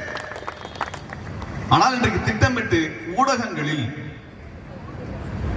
சமூகத்திற்காக போராடக்கூடிய ஒரு குரல் பதிவு செய்யப்படுவது. நான் தமிழ்நாட்டின் பல மேடைகளுக்கு சென்றிருக்கின்றேன். பல இஸ்லாமிய தோழர்கள் அரசியல் தெளிவுடன் தகவலை நுணுக்கமாக பேசுகின்ற, விவாதிக்கின்ற பல தோழர்களை பல மேடைகளில் நான் பார்த்திருக்கின்றேன். அதுபோன்ற அரசியல் நுணுக்கத்தோடும் தெளிவோடும் பேசுகின்ற, வாதம் செய்கின்ற தோழர்களை நான் பெரும் கட்சியில் கூட பார்த்ததில்லை. ஆனால் சின்ன இயக்கமாக இருந்தாலும் அல்லது கட்சியே இல்லாமல் இருந்தாலும் இஸ்லாமியர்கள் அரசியல் வயப்பட்டு நிற்கிறார்கள். ஆனால் அவர்களுக்கு ஊடகங்கள் இடம் இல்லை, ஊடகங்கள் இடம் கிடையாது. அதிகபட்சம் நம்ம இஸ்லாமிய பிரச்சனை வந்தா இஸ்லாமியரை கூப்பிடு, தலித்துகள் பிரச்சனை வந்தா தலித்துகளை கூப்பிடு, மாணவர் பிரச்சனை வந்தா மாணவனை கூப்பிடு, சூழலியல் பிரச்சனை சூழலை கூப்பிடு, இலங்கை பிரச்சனையா மே14 இயக்கத்தை கூப்பிடு, இவ்வளவுதான் வச்சிருப்போம். ஆனா எல்லாத்துக்கும் பிஜேபி காரனை கூப்பிடு, எல்லாத்துக்கும் சங்கி பயில கூப்பிடு, எல்லாத்துக்கும் வலதுசாரியை கூப்பிடு, எல்லாத்துக்கும் வலதுசாரி பத்திரிகையாளனை கூப்பிடு. இது என்னங்க விவாதம்? இது என்னங்க ஜனநாயகம்? என்ன ஜனநாயகம் அது? அவன் எல்லாத்தையும் எக்ஸ்பர்ட் ஆவன். இது நடக்கிற திட்டமிட்டு நடக்கிறது. இதனால் தான் கடந்த 4 ஆண்டுகளில் இந்த சனாதன எதிர்ப்பு அரசியல், இந்துத்துவ எதிர்ப்பு அரசியல், பாரதிய ஜனதா கட்சி எதிர்ப்பு அரசியல் எதையும் ஊடகத்தில் அம்பலப்படுத்தவே முடியல. எத்தனையோ விஷயங்கள் இருக்கிறது. இன்றைக்கு வக்பு குறித்து அத்தனை நுணுக்கமான விஷயங்களை என்னால் பேச முடியும். ஆனால் ஒரு ஊடக விவாதத்தில் கூட அதற்கான அனுமதி கிடையாது. அது முழுக்க பாரதிய ஜனதா கட்சி ஆதரவாக ஊடகங்கள் அதை நிராகரிக்கின்றன. அது மட்டுமல்ல, திமுகவினுடைய ஆதரவு ஊடகங்களும் அதைத்தான் செய்கின்றன. இதான் நடக்குது. இது ஏன் சொல்கிறேன் என்றால், அந்த ஊடகங்களுக்கு யார் கேள்வி எழுப்பு? யார் கேள்வி எழுப்பு? இப்ப நீங்க நடத்துறீங்க, இவ்வளவு பேர் திரண்டு இருக்கிறாங்க, இது ஏதாவது செய்தியாகுமா? ஏதாவது செய்தியாகுமா? நேற்று விஜய் அவருடைய கட்சி கூட்டத்தை நடத்தினாராம், அது செய்தியா போடுறோம். சொல்லுங்க. சீமான் விமானத்தில் ஏறினா ஒரு செய்தி, இறங்கினா ஒரு செய்தி, தும்முனா ஒரு செய்தி. இதெல்லாம் செய்தியா இருக்கணுமோ? செய்திக்குரிய ஆளா அவங்க எல்லாம்? அண்ணாமலை பேசுறதெல்லாம் செய்தியா மாத்துறது. அவரு சென்னையில் விமானம் ஏறினா அங்க போய் ஊடகம் நிக்கிறது, இறங்குற இடத்துல ஊடகம் நிக்கிறது, போய் எங்க நிகழ்ச்சி பங்கெடுத்து அங்க ஊடகம் நிக்கிறது, எல்லா இடத்துக்கும் ஊடகம் போய் இது மட்டும் தான் செய்தியாக மாற்றப்படுகிறது. இது மட்டும்தான். ஆனால் மக்கள் போராட்டங்கள் செய்தியாக மாற்றப்படும். நான் சொல்லுவது என்னவென்றால், உங்களது போராட்டம் செய்தியாகவில்லை என்றால் செய்தி நிறுவனங்களுக்கு தயவு செய்து போன் பண்ணி உங்க கண்டனத்தை தெரிவிங்க. எப்பா ஒண்ணு உன் டிவி நான் பார்க்கணுமா வேண்டாமான்னு சொல்லு. நம்ம வேலை குழப்பத்தை இங்க உட்காந்துருக்கிறோம். அரசாங்கத்துக்கு செய்தி சொல்றதுன்னு உட்காந்துருக்கிறோம். அரசாங்கத்துக்கு கண்டனம் தெரிவிப்பதற்கான உட்காந்துருக்கிறோம். இதை சொல்றதுக்கு ஒரு ஊடகம் இல்லைனால் அந்த ஊடகமே நமக்கு தேவையில்லை. வெறும் அண்ணாமலையோட செய்தியும், சீமானோட செய்தி, விஜயோட செய்தியும், ஆளுங்கட்சி செய்தியும், எதிர்கட்சி செய்தியும் பார்ப்பதற்கு மட்டுமா நம்ம உட்கார்ந்துருக்கிறோம்? நம்மளோட தான் செய்தி ஆகாதா? ஊடகங்கள் என்பது எது? மக்களுக்காக பேசுவதுதான் ஊடகம். மக்களையே காட்டாத ஊடகம் எதுன ஊடகம்? என்ன ஊடகம் அது? எத்தனையோ போற நான் சொல்றேன், இந்த நிகழ்ச்சியை ஒருங்கிணைப்பதற்கு அவர் எத்தனை பாடுபட்டிருப்பார்கள், எத்தனை காலம் உழைத்திருப்பார்கள், எத்தனை பொருட்செலவாயிருக்கும். இது எதுவுமே செய்தி ஆகாது. ஆனா விமான நிலையத்தில் ஒருத்தர் இறங்கி நின்று அவர் 2 நிமிஷம் பேசுவாரு, உடனே செய்தியாக எல்லா சேனலையும் ஓடிட்டு. இது என்ன ஜனநாயகம்? இது என்ன கிறுக்குத்தனம்? இதற்கு பின்னால் தெளிவான அரசியல் என்னன்னா, மக்கள் கோரிக்கை எதுவும் சக மக்கள் எடுத்து சென்று சேரக்கூடாது. இன்றைக்கு நீங்க நடத்தின போராட்டம் இதே ஊர்ல பிற பகுதியில் உங்களுக்கு தெரியுமா? நீங்க போஸ்ட் ஓட்டுனா தெரிஞ்சிருக்கலாம், அவன் போஸ்ட் படிச்சுதான் தெரிஞ்சிருக்கலாம். ஆனால் தொலைக்காட்சியில் வந்திருக்காது, செய்தித்தாளில் வருமா என்று எனக்கு தெரியாது. அப்ப இந்த இப்படி ஒரு போராட்டம் எழுச்சி நடந்து கொண்டிருப்பது என்பதை செய்தியாக தடுப்பதன் மூலமாக ஒவ்வொருவரும் தனித்தனியாக பிரிச்சு வச்சிருக்கிறான். தனித்தனியாக பிரிச்சு வச்சிருக்கிறான். அவர்கள் இடத்துல கலந்து விடக்கூடாது என்று தெளிவாக இருக்கு. இதில் ஊடகம் மிகப்பெரிய வேலையை, இரண்டகத்தை, துரோகத்தை செய்து கொண்டிருக்கிறார்கள். நான் ஒவ்வொரு மேடையில் பேசலாம் இருக்கேன். நாங்க எல்லா இடத்துலையும் கேட்டுக்கிட்டு சலிச்சு போயிட்டோம். நான் 11ஆம் தேதி இரவு கிளம்பினேன், 12ஆம் தேதி காலையில கிளம்பினேன். இன்னும் 10 நாள் ஆச்சு வீட்டுக்கு போல. ஆனால் ஒரு செய்தி இல்லை. பாக்குற இடத்துல கேட்கிறேன், என்ன சார் இப்பெல்லாம் நீங்க வர்றதே இல்லை, போராட்டம் நிறுத்திட்டீங்களா சார், திமுக சமரசம் ஆயிட்டீங்களா சார்? திமுக இருக்காரு, அவங்க எங்க மேடையில ஏற மாட்டாங்க, எங்களை பார்த்தாலே பயப்படுவாங்க. திமுக அமைச்சர்கள் விமானத்துல பார்த்தா கூட பார்க்காத மாதிரி போயிடுவாங்க, நம்ம பார்க்கறதுக்கு பயப்படுவாங்க. இவங்க எல்லாம் எங்களுக்கு ஆட்சிக்கு எதிரானவர்கள். பரவாயில்ல, இவராது கை கொடுத்து சிரிச்சு பேசினார். ஆனா இது எல்லா இடத்துலையும் திரும்ப 4 வருஷமா கேட்டுட்டு இருக்கிறோம். 4 வருஷமா கேட்டு இருக்கிறோம். அப்ப என்ன காரணம் என்றால், இன்றைக்கு சமூகத்திற்கு நடந்து கொண்டிருக்கக்கூடிய மக்கள் எதிர்ப்பு போராட்டங்கள் மக்களுக்கு சென்று சேராமல் இருப்பதற்கு எல்லா வேலையும் நடக்கின்றன. எல்லா வேலையும் நடந்து கொண்டிருக்கின்றன. அன்பானவர்களே, இவ்வளவு பெரிய ஒருங்கிணைப்பை பெரிய செலவு பண்ணாதான் கூட சாத்தியங்க. நிகழ்ச்சி நடத்துறாங்க நல்லாவே தெரியும், அந்த வழி என்ன நல்லா தெரியும். அவ்வளவு சீக்கிரம் மக்கள் நன்கொடை தர மாட்டாங்க. இத்தனை பேரை திரட்டுவதற்கு எத்தனை பணம் செலவாயிருக்கு நல்லாவே தெரியும். ஆனால் எதுவுமே செய்தியாக போகவில்லை என்றால் நமது உழைப்பு பாதி வீணாக போய்விடும். நமக்கு கருத்து மக்களிடம் போய் சேர வேண்டும். நாம் திரண்டு இருக்கிறோம் என்ற செய்தி அரசுக்கு போய் சேர வேண்டும்.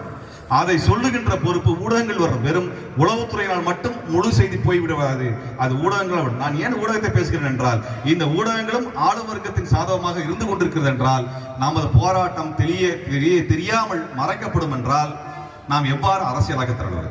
ஆக ஒரு வருட காலத்தில் தேர்தலை எதிர்கொள்ள வேண்டியிருக்கிறது. வாழ்நாள் முழுவதும் பாஜக எதிர்கொள்ள வேண்டியிருக்கிறது. ஆக வாழ்நாள் போராட்டம் தான் தேர்தலிலும் நம்மளுக்கு விடியலாக வந்து நிற்க முடியுமே ஒழிய, நாம் வாழ்நாள் போராட்டத்தை விட்டுவிட்டோம் என்றால் தேர்தலின் மூலமாக மட்டும் தீர்வு கண்டுவிட முடியாது. இப்ப இருக்கிற மைனாரிட்டி அரசாங்கம், ஆளுநர் ஷானவாஸ் சொன்னாரு, தெளிவா சொன்னார். 2014 வந்தப்ப பெரிய மெஜாரிட்டி, 2019 அதை விட அதிகமான மெஜாரிட்டி. அப்பவும் சட்டம் கொண்டு வரும், அதுக்கப்புறம் இப்ப மைனாரிட்டி அரசாங்கம் இப்பவும் துணிச்சலா சட்டம் கொண்டு வருகின்றான். நாளைக்கு அவன் ஆட்சியில் இல்லை என்றாலும் அவன் உருவாக்கிய அதிகாரிகள் சங்கிகளாகத்தான் இருக்கிறார்கள். சங்கிகளாகத்தான் இருக்கிறார்கள். திமுக ஆட்சியில் இருக்கிறது. ஆனா எத்தனை காவல்துறை அதிகாரிகள், அரசு அதிகாரிகள் சங்கிகளாக இங்க இந்துத்துவ எதிர்ப்பு அரசியலை கூட்டத்தை நடத்த விட மாட்டேங்கிறாங்க. எங்களுக்கு நல்லா தெரியும். அவர்கள் மீது திமுக அரசு கை வைக்க முடியாது. வெளிப்படையாக சொல்லுங்க. நீங்க RSS கூட்டத்தை, RSS சாகாவ போலீஸ் காவலை நிக்க வச்சு நடத்துற RSS கூட்டங்களுக்கு காமிக்கவா? கேள்வி எழுப்பிட முடியுமா? திமுகவினுக்கு பெரிய பொறுப்பு இருக்கிறது. நீங்கள் வீதி வீதியாக நீங்கள் இறங்கி வேலை செஞ்சாதான் இந்த கருப்பு ஆடுகளை கண்டறிய முடியும். அந்த கருப்பு ஆடுகளை நீங்கள் கண்டறியவில்லை என்றால் மக்களை எதிர்ப்பை தான் நீங்கள் சம்பாதிக்க வேண்டியது. எத்தனை இடங்கள் நாங்கள் பார்த்துக் கொண்டிருக்கின்றோம். முக்காவாசி அதிகாரிகள் பிஜேபிக்கு வேலை செஞ்சுட்டு இருக்காங்க. ஆனால் கண்டறியக்கூடிய பொறுப்பை திமுகவின் கட்சிக்காரர்கள் செய்ய வேண்டும். எத்தனை இடத்துல இருந்து போராடிட்டு இருக்கிறது. திப்பு சுல்தானும் மருது பாண்டியர்களும் இவர் 2 பேருக்கு வீர வணக்க கூட்டம் வச்சோம்னா போலீஸ்காரர், நீ உங்களுக்கு இருக்கு இந்த வேலை, நீ யாரு, அவனை மருது பாண்டிய ஜாதியான்னு கேட்கிறான். என் கோர்ட்டு கொண்டு போனோம்னா திமுக பிபி அதே கேள்வி கேட்கிறாரு, நீங்க உங்களுக்கு அந்த ஜாதிக்கு என்ன சம்பந்தம் கேட்கிறாரு. இந்த லட்சணம் தான் இருக்குது. இதையெல்லாம் தெளிவாக நீ முதலமைச்சர் அறிக்கை கொடுக்கிறார், துணிச்சலாக பேசுகிறார், மாநில உரிமை குறித்து பேசுகிறார். மிக முக்கியமான ஒரு காலகட்டத்தில் முக்கியமான ஒரு முழக்கம் எழுகிறது, வரவேற்கின்றோம். ஆனால் கட்சியின் அடிமட்ட அளவில் வீதியில் இறங்கி வேலை செய்யலன்னா இங்க இருக்க அதிகாரி யார் யார் உங்களுக்கு எதிராக வேலை செய்யறான்னு தெரியாது. நாளைக்கு இந்த அதிகாரி 2 லத்தி சார்ஜ் பண்ணான்னா யாருக்கு எதிராக போய் நிற்கும்?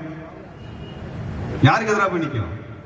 தூத்துக்குடியில துப்பாக்கி சூடு நடந்தது. அந்த அதிகாரிகள் முதலமைச்சர் சொன்னார், நான் டிவியை பார்த்தா தெரிஞ்சுன்னு எடப்பாடி சொன்னார்.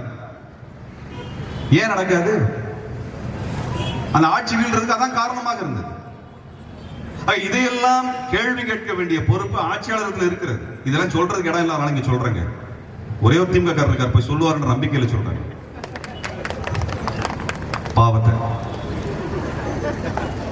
இல்ல, நம்ம என்ன பிரச்சனைனா இங்கே அரசு வர்க்கம் முழுவதும் பாரதிய ஜனதா கட்சி சார்பாக இருக்கிறது. ஊடகங்களும் சரி, அதிகாரிகளும் சரி. அதனால பாரதிய ஜனதா கட்சி நாளைக்கு ஆட்சியை விட்டு போய்விட்டால் நமக்கு சாதகமாக எல்லாம் நடந்துடும் நம்பிடாதீங்க. இருக்கிறவங்க எல்லாம் சங்கி பயலா தான் இருக்கிறான்.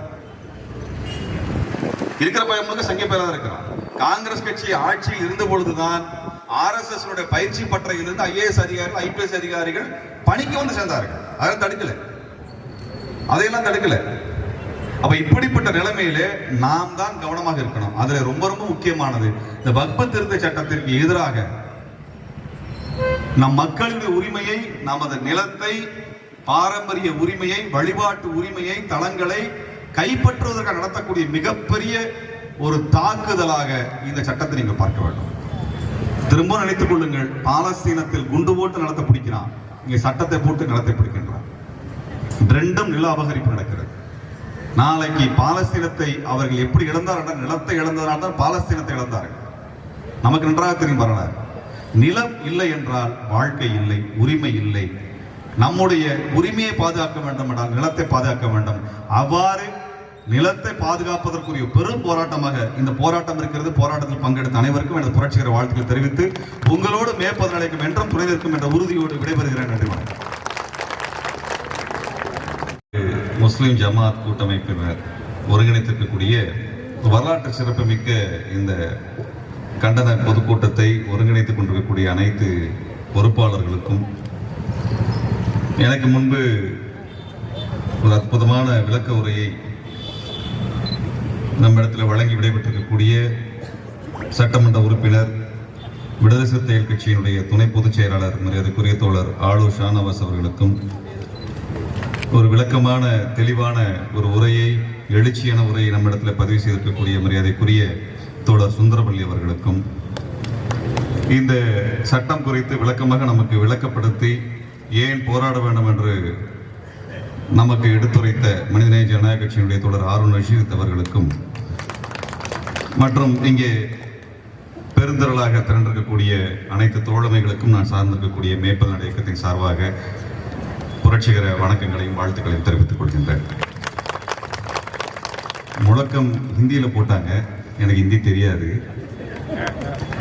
ஆனா ஹிந்தியில பேசுறதை கேட்கும்போது தான் யாரையோ திட்டுறாங்கன்னு மட்டும் புரிஞ்சுது. நம்மளுக்கு பாரதிய ஜனதா கட்சியினுடைய ஒவ்வொரு சட்டங்களையும் கொஞ்சம் ஆழமா புரிந்துக்க வேண்டிய தேவை இருக்கிறது. அவர் இஸ்லாமியர்களை பொது எதிரிகளாக, இந்தியாவினுடைய 2ஆம் தர குடிமக்களாக மாற்றுவதற்கான வேலையை செய்து கொண்டிருக்கிறார்கள். ஒவ்வொரு சட்டமாக நாம் போராடி கொண்டிருக்கின்றோம். முத்தலாக் சட்டம், CAA, NRC என்று தொடர்ச்சியான ஒரு போராட்டம் நடக்கிறது.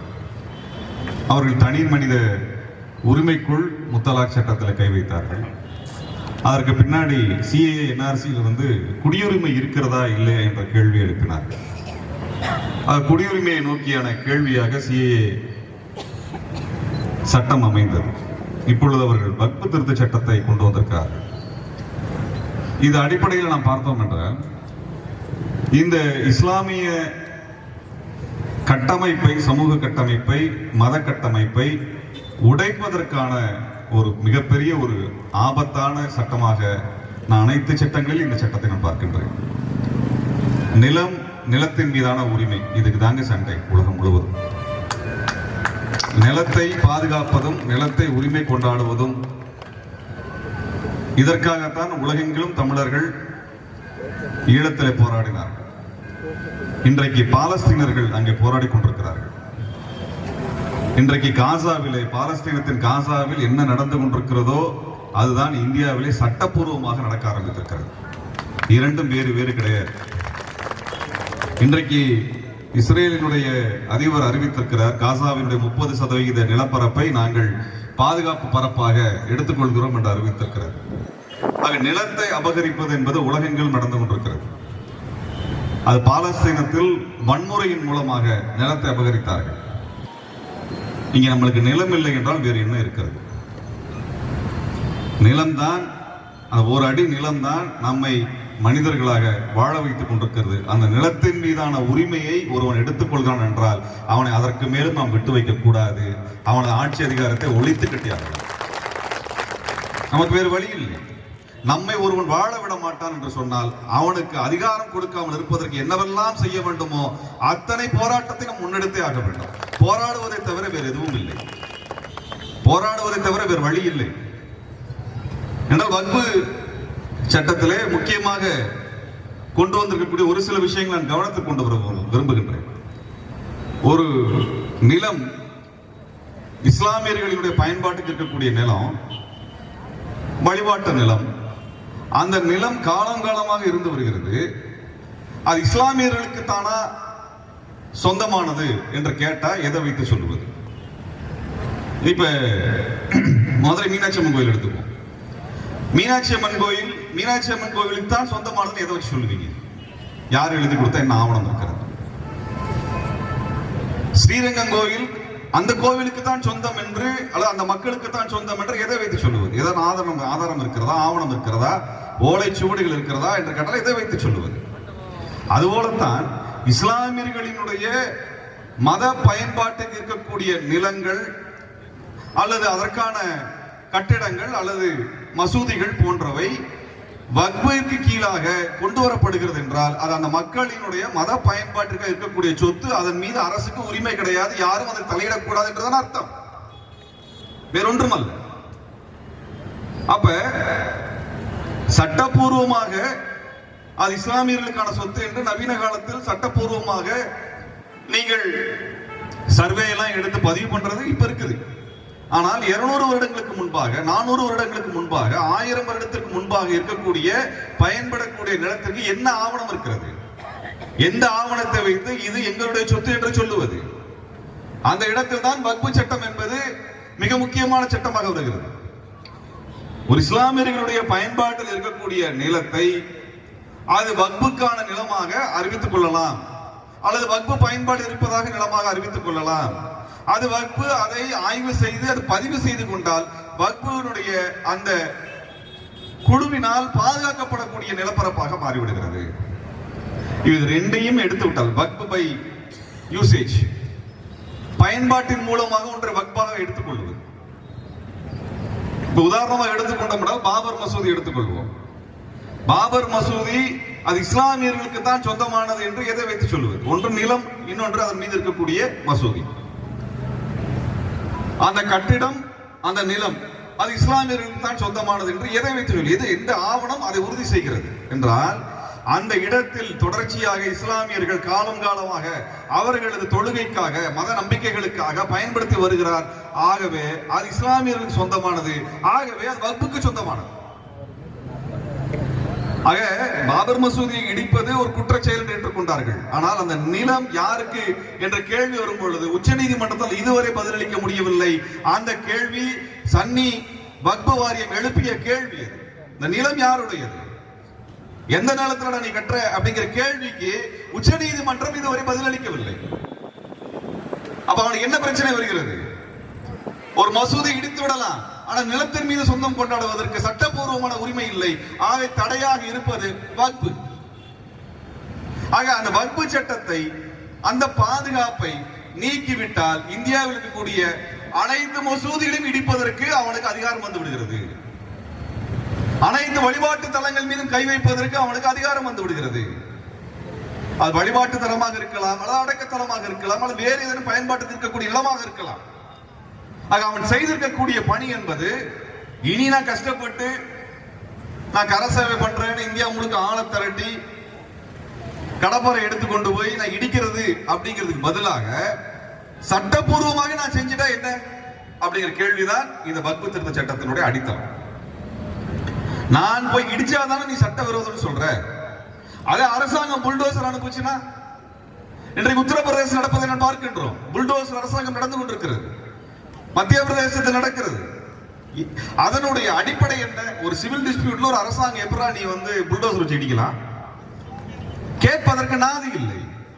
ஏனென்றால் அங்கெல்லாம் இஸ்லாமியர்கள் அரசியல் கட்சியாக, அமைப்பாக திரளாமல் போனார்கள் என்பதனுடைய விளைவுகளை அவர் சந்தித்துக் கொண்டிருக்கிறார். நாம் அரசியல் அமைப்பாக, அரசியல் ஆற்றலாக திரண்டு நின்றால் மட்டும்தான் இந்த அயோக்கியர்களிடம் போராடி நமது உரிமையை மீட்டெடுக்க முடியும் என்பதை நாம் மறந்துவிடக் கூடாது. தமிழ்நாடு அரசாங்கம், திமுக அரசாங்கம் இதற்கு பாதுகாப்பு கொடுத்திருக்கிறது.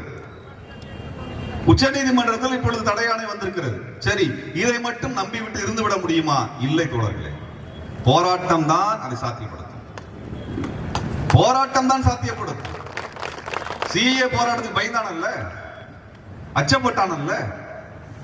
போராடுவதுதான் மோடி அரசாங்கத்திற்கு அச்சத்தை கொடுக்கும். ஏனென்றால் அவனுக்கும் போராட்டத்திற்கும் தொடர்பு இல்லை. அவனுக்கும் அடிபணிவதற்கும், அவன் வெள்ளையன் காலில் விடுவதற்கு மட்டும்தான் அவனுக்கு வரலாற்று ரீதியாக தொடர்பு இருக்கிறதே ஒழிய போராடக்கூடிய துணிச்சல் அவனுக்கு வரலாற்று ரீதியாக கிடையாது.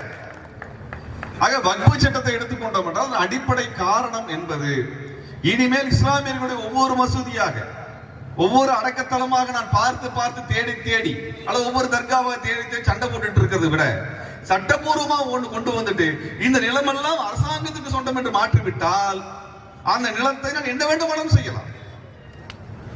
இதுவரை இருந்த சதிகளில் மிக பெரும் பிரச்சனையை, நெருக்கடியை நாம் எதிர்கொண்டிருக்கின்றோம். இன்னொன்று இருக்கு, நிலம் என்பது மாநிலத்தினுடைய அதிகாரத்திற்கு உட்பட்டது. ஒன்றிய அரசுக்கு எப்படி அதிகாரம் வரும்? ஒன்றிய அரசாங்கத்திற்கு நிலமும் கிடையாது, மக்களும் கிடையாது, மொழியும் கிடையாது. அது வெறும் நிர்வாக கட்டமைப்பு. அது வெறும் நிர்வாக கட்டமைப்பு. அதற்கென்று எங்கே நிலம் இருக்கிறது, அதற்கென்று எங்கே மக்கள் இருக்கிறார்கள்? இரண்டும் கிடையாது. ஆனால் ஒன்றிய அரசிடம், நிர்வாகத்திடம் அதிகாரத்தை குவித்துக் கொண்டிருக்கக்கூடிய அயோக்கியத்தனத்தை நாம் பார்த்துக் கொண்டிருக்கிறோம். அப்ப நிலம் என்பது மாநிலத்துக்கு சொந்தமானது. இந்தியாவில் நிலத்தை அபகரிப்பது என்பது தொடர்ச்சியாக பல்வேறு சட்டங்களின் ஊடாக நடந்து கொண்டிருக்கிறது. அதில் நடக்கக்கூடிய மிகப்பெரிய ஊழல் தான் வக்ஃபு திருத்த சட்டம். அதனால்தான் திருட்டு சட்டம் என்று சொல்ல வேண்டும். திருட்டு சட்டம், திருடுவதற்காக உருவாக்கப்பட்ட சட்டம், அடுத்தவர் சொத்தை திருடுவதற்காக உருவாக்கப்பட்ட சட்டம். இந்த வக்ஃபு திருத்த சட்டம் முற்றிலுமாக ஒழித்து கட்டுகின்ற வரை நமது போராட்டத்தை கைவிடக்கூடாது. அதற்கு காரணம் இருக்கிறது. நாம் திரும்ப திரும்ப நினைவுபடுத்திக் கொண்டே இருக்க வேண்டியது இருக்கிறது. மக்களுக்கு திரும்ப திரும்ப நினைவுபடுத்திக் கொண்டே இருக்க வேண்டியிருக்கிறது. நான் நண்பர்களிடத்தில், இஸ்லாமிய நண்பர்களிடத்தில் சொல்லுகின்றேன், நீங்கள் இஸ்லாமியர்கள் இருக்கக்கூடிய பகுதிகளில் கூட்டம் நடத்துவதை மட்டும் போதாது, அது வெளியிலே பொதுமக்கள், மற்ற மக்கள் பார்ப்பதற்கு இடங்களில் கூட்டத்தை நடத்தணும். அவர்களிடத்தில் செய்தி போய் சேர வேண்டும். நாங்கள் இஸ்லாமியர்கள்ட்ட பேசிட்டு போறதுக்காக வரவில்லை. அதனால் எந்த பயனும் இருப்பதாக நான் அறியவில்லை. என்றால் இந்த பிரச்சனை, இன்றைக்கு இந்தியாவில் அதிக அரசியல் மயப்படுத்தப்பட்ட மக்கள் இருக்கிறார்கள், அது இஸ்லாமியர்கள் மட்டும்தான். அவர்கள் தான் ஆபத்தை நேருக்கு நேராக எதிர்கொள்கிறார்கள், எதிர்த்து போராடுகிறார்கள், சிறை செல்கிறார்கள், மரணம் அடைகிறார்கள், கொலை செய்யப்படுகிறார்கள். இஸ்லாமியர்கள் தான் அரசியல்படுத்தப்பட்ட மக்கள் சமூகமாக இன்றைக்கு இந்தியாவில் இருக்கக்கூடிய சமூகம். உங்களுக்கு இருக்கக்கூடிய பெரிய பொறுப்பு, நீங்கள் மற்றவர்களை அரசியல்படுத்த வேண்டும், மற்றவர்களை அரசியல்படுத்த வேண்டும். அதுதான் மிகப்பெரிய பொறுப்பு நமக்கு. மற்றவர்கள் அரசியல்படுத்துவதற்கு அந்த இடத்தில் தான் நம் கூட்டத்தை நடத்த வேண்டும். இன்றைக்கு காவல்துறைக்கு ரொம்ப வசதியா போயிருக்கு. இஸ்லாமியர்களா நீங்க இஸ்லாமிய பகுதியில் கூட்டம் நடத்திக்கோங்க, என்ன வேலை செஞ்சுக்கோங்க, பிரச்சனை இல்லை, மற்ற இடத்துக்கு வந்துடாதீங்க. எங்களை போன்ற அமைப்புகளுக்கும் அதுதான் சிக்கல். இன்னைக்கு கோயம்புத்தூருக்கு போனீங்கன்னா இந்து முன்னணிக்காரர் அதிகமா இருக்கிற அந்த இடத்துல கூட்டம் நடத்தாரு, இந்த இடத்துல பிஜேபி அதிகமா இருக்கிறாங்க கூட்டம் நடத்தாரு. இதை சொல்றதுக்கு எதுக்கு காவல்துறை இருக்கிறது? எதுக்கு காவல்துறை இருக்கிறது? நான் என்ன சொல்றேன்னா 10 பேராக இருந்தாலும் இஸ்லாமியர் அல்லாத பகுதியில் பெரும்பான்மையாக இல்லாத வசிக்காத பகுதிகளில் கூட்டத்தை நடத்துங்கள். அவர்களுக்கு அரசியல் சொல்லிக் கொடுங்க, அவங்க அரசியல் சொல்லிக் கொடுங்க. உங்களை போல தொடர்ச்சியாக அரசியல் வாசிக்கக்கூடிய மக்கள் இல்லை அவர்கள். அப்படி இல்லை. யதார்த்தத்தை நான் வெளிப்படையாக பேச விரும்புகிறேன். வெளிப்படையாக நாம் இந்த மண்ணினுடைய பண்பாட்டின் காரணமாக இந்த மண் இன்னும் பாஜகவின் பிடியில் செல்லாமல் தடுத்துக் கொண்டிருக்கிறோம். அதற்கான காரணம் சாமானிய மக்கள் தான். சாமானிய மக்கள். அவனிடத்திலே இவன் இஸ்லாமியன், அவன் இந்து, அவன் கிறிஸ்தவன் என்று பிரித்து சொல்லக்கூடிய அரசியல் இன்னும் செல்லுபடியாகவில்லை. இன்னும் செல்லுபடியாகவில்லை. எத்தனையோ முயற்சிக்கிறாங்க, இன்னும் செல்லுபடியாகவில்லை. ஆகவே அவர்களை அரசியல் படுத்த வேண்டிய பெரிய பொறுப்பு நமக்கு இருக்கிறது. இந்த வக்ஃபு சட்டத்தை படிக்க இருக்கக்கூடிய அதன் பின்னால் இருக்கக்கூடிய அந்த திட்டங்களை யோசிக்கும் பொழுதுதான் ஒரு பெரும் ஆபத்தாக நான் பார்க்க முடியுது. பெரும் ஆபத்தாக இருக்கிறது. நீ வக்ஃபுக்குள்ளார வாரியத்திற்குள்ளாக இஸ்லாமியர் அல்லாதவரை கொண்டு வர்ற, வக்ஃபு பை யூசேஜ் என்று சொல்லக்கூடிய சரத்துகளை நீக்கிற. அது 2 விஷயங்கள் இருக்கிறது. வக்ஃபு பை நீங்க பயன்படுத்துவதன் மூலமாக அது வக்ஃபாக மாறுகிறது. ஒன்று, அது வக்ஃபு வாரியத்தில் பதிவு செய்யப்படாததாக இருந்தால் அந்த பிரச்சனை இன்னும் மோசமானதாக மாறிவிடுகிறது. நான் பயன்படுத்துகிறேன் என்கின்ற காரணத்தினால் வக்ஃபு நான் பயன்படுத்தி கொண்டே இருக்கின்றேன், அதனால் வக்ஃபாக வைத்துக் கொள்ளலாம்.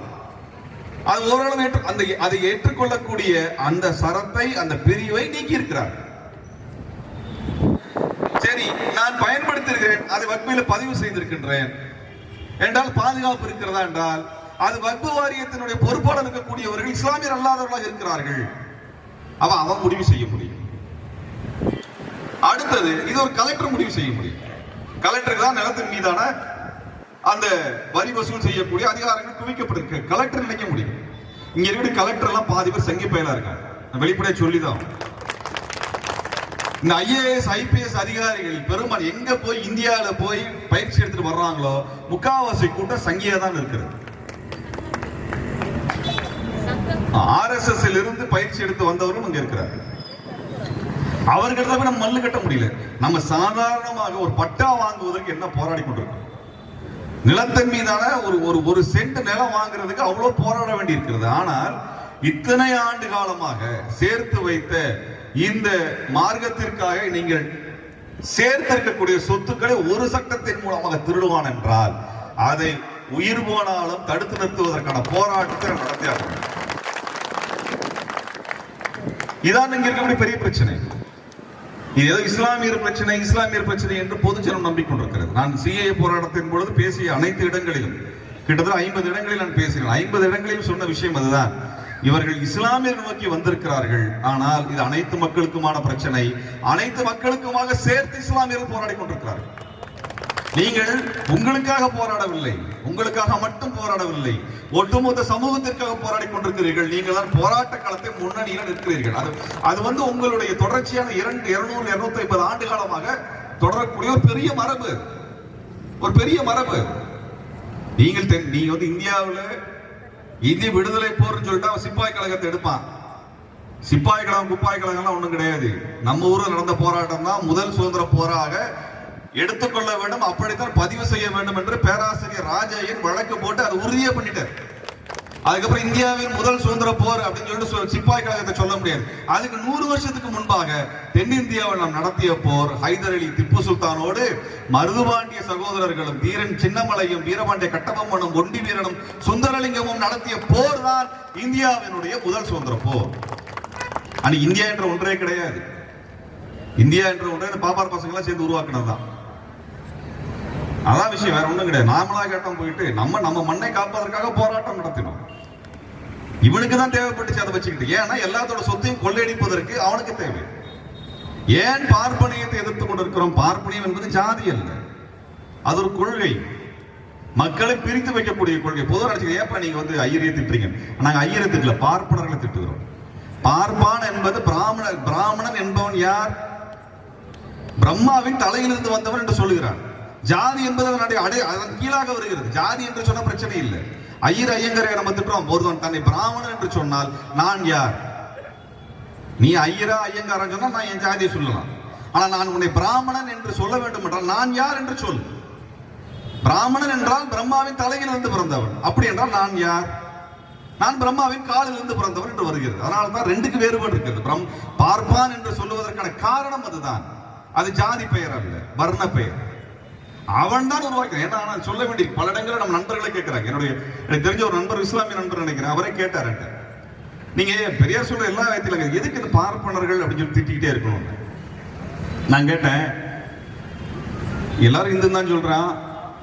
இங்க நாடார் இருக்கிறாரு, தமிழ்நாட்டு நாடார், தெலுங்கு நாடார், குஜராத்தி நாடார், காஷ்மீரி நாடார் இருக்காரா? இல்ல. தமிழ்நாட்டு கவுண்டர் இருக்காரு, Kerala counter, Andhra counter, Orissa counter, Uttar Pradesh counter இருக்காரா?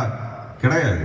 ஆனா தமிழ்நாட்டு பார்ப்பனர், ஆந்திரா பார்ப்பனர், கர்நாடக பார்ப்பனர், மராத்திய பார்ப்பனர், காஷ்மீரி பார்ப்பனர், வங்காள பார்ப்பனர், இப்படி என்று பார்ப்பனர் இருக்கிறார்கள். அவன் தான் இந்தியா முழுக்க இருக்கக்கூடிய ஒரு இனமாக இருக்கின்றான். அவனுக்குத்தான் இது தேவைப்படுகிறது. அவனுக்கு நிலம் கிடையாது, அவனுக்கு ஆட்சி அதிகாரம் கிடையாது. அவன் ஆட்சி அதிகாரத்தை கைப்பற்றி விட்டு அடுத்தவர் நிலத்தை பிடுங்குவதற்கான சட்ட திட்டங்களை கொண்டு வருகிறான். அதுதான் இப்ப நடந்து கொண்டிருக்கிறது. ஆக இந்த இந்தியா என்பதை இவன் உருவாக்கி வைத்த ஒரு கதை.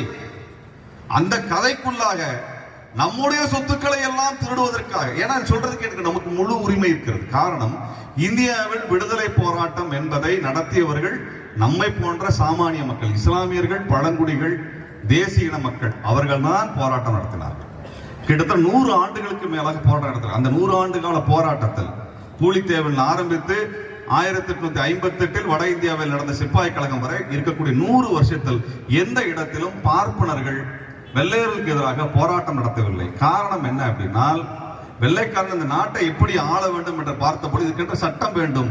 சட்டத்தை எங்கென்று கொண்டு வருவது என்றால் மனு தர்மத்தை சட்டமாக மாற்றுங்கள் என்று 13 பார்ப்பனர்களை வைத்து சமஸ்கிருதத்தில் இருப்பதை எல்லாம் சட்டமாக மாற்றினார்கள். அப்ப அவனுக்கு ரொம்ப சந்தோஷமா போயிருச்சு. வெள்ளக்காரன் வந்தாலும் நம்ம சொன்னதான சட்டமா இருக்குது, நிம்மதியா உட்கார்ந்துட்டான். அடுத்தது என்னவாக இருக்கு, அதுதான் மிக முக்கியமானது. என்னவென்றால் எல்லாத்துக்கும் வரி இருந்தது. ஜமீன்தாரி, ரயத்து வாரி என்று எல்லாத்துக்கும் வரி போட்டாங்க. ஆனால் பார்ப்பனர்கள் பயன்பாடு இருக்கக்கூடிய நிலத்திற்கு வரி கிடையாது. அதனால அவனுக்கு எந்த பிரச்சனையும் இல்லை, எந்த பிரச்சனையும் இல்லை. அவன் சொன்னது சட்டம், அவன் நிலத்துக்கு வரி கிடையாது. அப்புறம் அவனுக்கு என்ன பிரச்சனை? ஒரு பிரச்சனையும் கிடையாது. ஆனால் சிப்பாய் கழகம் முடிகிறது. அதற்கு அப்புறம் அது வரைக்கும் என்ன பண்றது, இந்தியாவை ஆண்டது ஒரு பிரைவேட் கம்பெனி, ஒரு கார்பரேட் கம்பெனி. அதுக்கப்புறம் தான் இங்கிலாந்தினுடைய அரசின் கீழ் இந்த நாடு செல்கிறது. அப்ப இங்கிலாந்து அரசு என்ன பண்றாங்கன்னா, இது எதுக்கு இவங்களுக்கு மட்டும் வரி வாங்காம இருக்கிறீங்கன்னு கேட்டாங்க. தமிழ்நாட்டில் எவ்வளவு இடம் தெரியுங்களா அன்னைக்கு இருந்தது அவங்களுக்கு?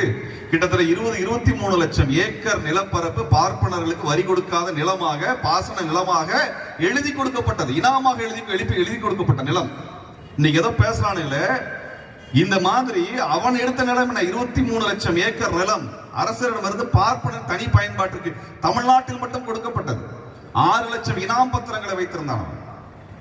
அப்ப ஆங்கிலேய அரசு என்ன பண்ணது என்றால், எல்லா நிலத்துக்கும் வரி போடு என்று சொன்னார்கள். எல்லா நிலத்துக்கும் வரி போட ஆரம்பித்ததற்கு பிறகு அதே போல மனு தர்ம சட்டத்தை மாற்றிவிட்டு பொது சட்டத்தை கொண்டு வர வேண்டும் என்று முடிவெடுத்தவுடன் பார்ப்பனர்கள் ஆங்கிலேயருக்கு எதிராக நாங்கள் போராடுவோம் என்று கட்சி கட்ட ஆரம்பிக்கிறார். அப்பொழுதும் கூட அவன் சுதந்திரம் வேண்டும் என்று கேட்கவில்லை, விடுதலை வேண்டும் என்று கேட்கவில்லை. எங்களுக்கு பிரதிநிதித்துவம் வேணும், ஆட்சி அதிகாரத்தில் இடம் எங்களுக்கு தான் தர வேண்டும் என்று போராட்டம் அவன் போராட்டம். 1930 வரைக்கும் தனிநாடெல்லாம் அவன் கேட்கல, விடுதலை எல்லாம் கேட்கல. அப்படிலாம் சொன்னார் கதை. வஉசி கேட்டார், இங்க போராளிகள் கேட்டார்கள், இந்தியா முழுவதும் போராடுகிறவர்கள் கேட்டார்கள், பகத்சிங் போன்றவர்கள் கேட்டார்கள், போராடினார்கள். அவர்கள் தான் கேட்டார்கள், இவன் கேட்கல. இவன் டொமினிக்கன் அந்தஸ்து என்று சொல்லி இந்தியாவை நீ ஆஸ்திரேலியா மாதிரி, நியூசிலாந்து மாதிரி என்னையும் சேர்த்து வச்சுக்கோ, நீயே ராணியா இருந்துக்கோ, எங்களுக்கு வேணுங்கிறத மட்டும் பதவியை கொடுத்துரு, எங்களுக்கு வேணுங்கிற முக்கியத்துவத்தை கொடுத்துருன்னா பேசிட்டு இருந்தான். இந்தியாவில் இருக்கக்கூடிய சாமானிய மக்களாக நாம் நடத்திய போராட்டத்தின் காரணமாகத்தான் இந்திய விடுதலை போராட்டம் கூர்மை அடைந்து அதனால் நமக்கு விடுதலை கிடைத்ததை ஒழிய இவனெல்லாம் இறங்கி போராட்டி நமக்கு விடுதலை கிடைக்கவில்லை. இதான் வரலாறு. இப்படிதான் நடந்தது. அப்பொழுதும் கூட 1940 இரண்டாம் உலக போர் வருகிறது.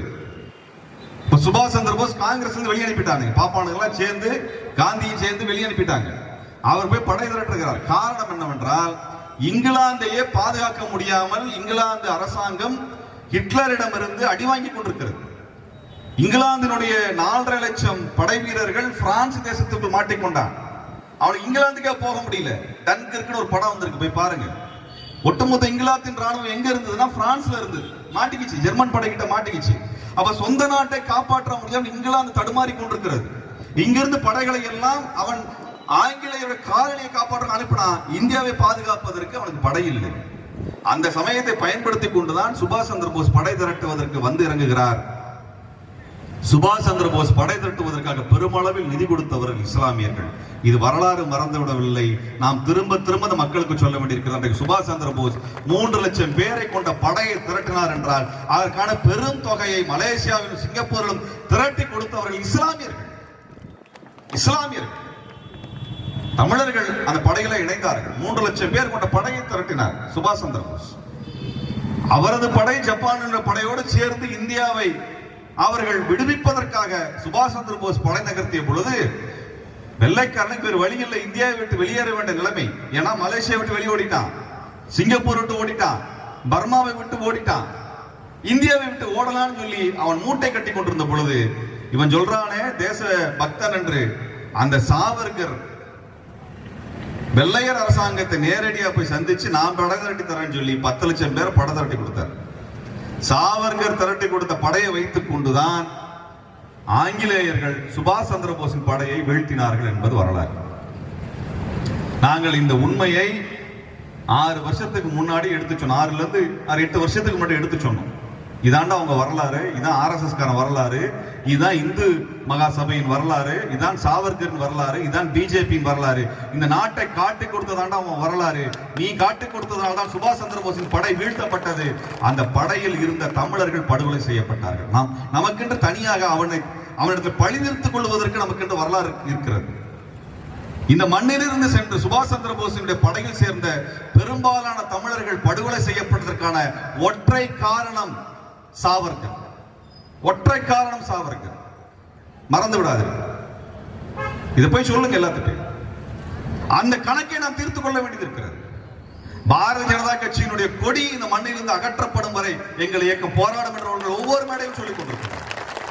நீ எங்கள் இனத்திற்கு செய்த துரோகத்திற்கு உன்னை வேறு இருப்பதை தவிர எங்களுக்கு வேறு வழி இல்லை. RSS காரனுக்கும் இந்து முன்னணி காரனுக்கும் பிஜேபி காரனுக்கும் ஒவ்வொரு மேடையும் நாங்கள் சொல்லுகின்றோம், உன்னை இந்த மண்ணிலிருந்து வேறு அறுத்து வெளியில் அனுப்புவதுதான் மே 14 இயக்கத்தினுடைய இலக்கு. 100 வருஷத்துக்கு முன்னாடி எங்கள் இனத்திற்கு செய்த துரோகம் மறந்துவிட மாட்டோம். ஆக தோழர்களே, இந்த மண்ணிலே நம்ம இஸ்லாமியர் என்றோ இஸ்லாமியர் அல்லாதவர் என்றோ எவனும் நம்மளை பிரித்து விட முடியாது. நாம் இந்தியா வருவதற்கு முன்பே இருந்திருக்கின்றோம். பாரதிய ஜனதா கட்சி பிறப்பதற்கு முன்பே இருந்திருக்கின்றோம். இந்த மண் நம்முடைய மண்.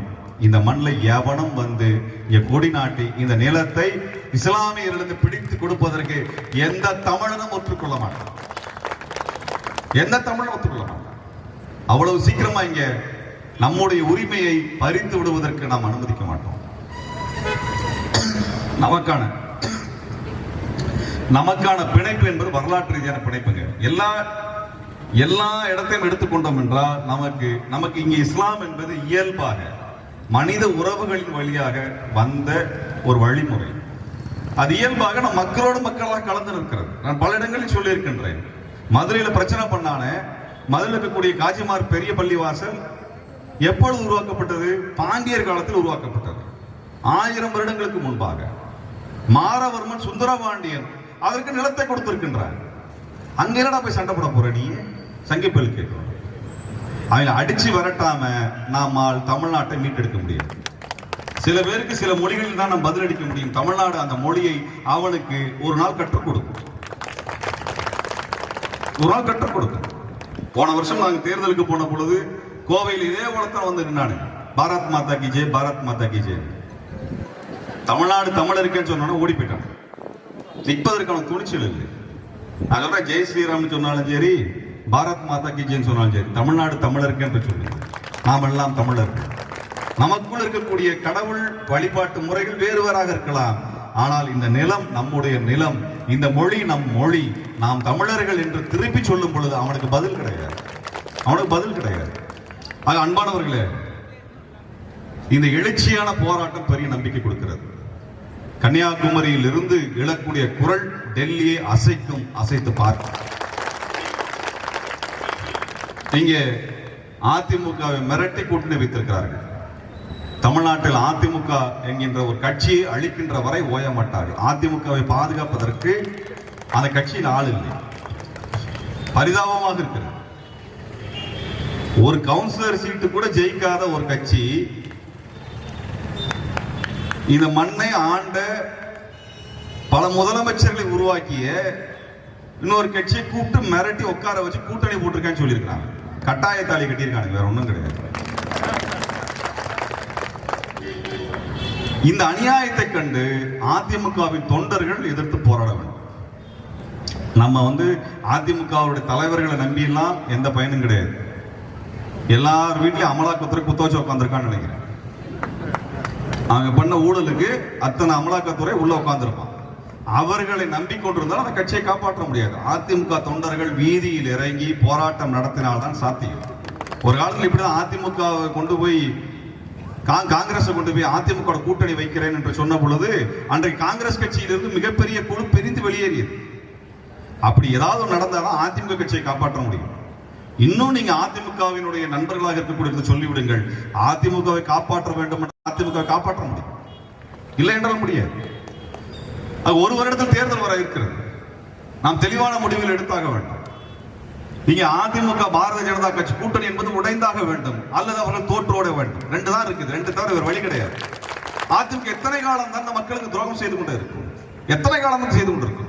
நீ அடிச்ச கொள்ளைக்கும் அடிச்ச மூட்டைக்கும் காப்பாற்றிக் கொள்வதற்கும் சொத்தை காப்பாற்றிக் கொள்வதற்காக இந்த மக்களை பலி கொடுத்து கொண்டே இருக்கின்றால் இந்த மக்கள் தான் உனக்கு இத்தனை ஆண்டு காலம் ஆட்சி அதிகாரத்தை செல்லுவதற்கான வாக்குகளை அளித்தவர்கள். அந்த மக்களுக்கு துரோகம் செய்யக்கூடிய ஒரு கட்சியின் தலைமை, அந்த தலைமை பொறுப்பிலிருந்து நீக்கப்பட வேண்டும்.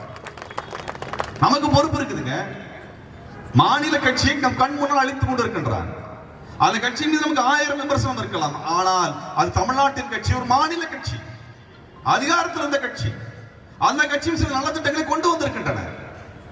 அது ஒரு மாநில கட்சியை அழிப்பதை நாம் வேடிக்கை பார்த்துக் கொண்டிருக்க கூடாது. அந்த கட்சி தலைமைக்கு முதுகெலும்பு இல்லாமல் இருக்கலாம், சுயமரியாதை இல்லாமல் இருக்கலாம். ஆனால் தமிழருக்கு சுயமரியாதை இருக்கிறது. தமிழருடைய மாநில கட்சி எந்த கட்சியாக இருந்தால் என்ன, நம்முடைய மாநில கட்சி. அந்த மாநில கட்சி எங்கேயோ டெல்லியில இருந்து ஒருத்தன் மிரட்டி உட்கார வச்சு கூட்டணி போடுகின்றான். யார் கேள்வி கேட்பது? யார் கேள்வி கேட்பது? இப்படித்தான் எல்லாத்தையும் மிரட்டி மிரட்டி வாங்கிட்டு இருக்கிறான். டெல்லிக்காரனுடைய ஆதிக்கம் தமிழ் மண்ணில் நடந்ததில்லை.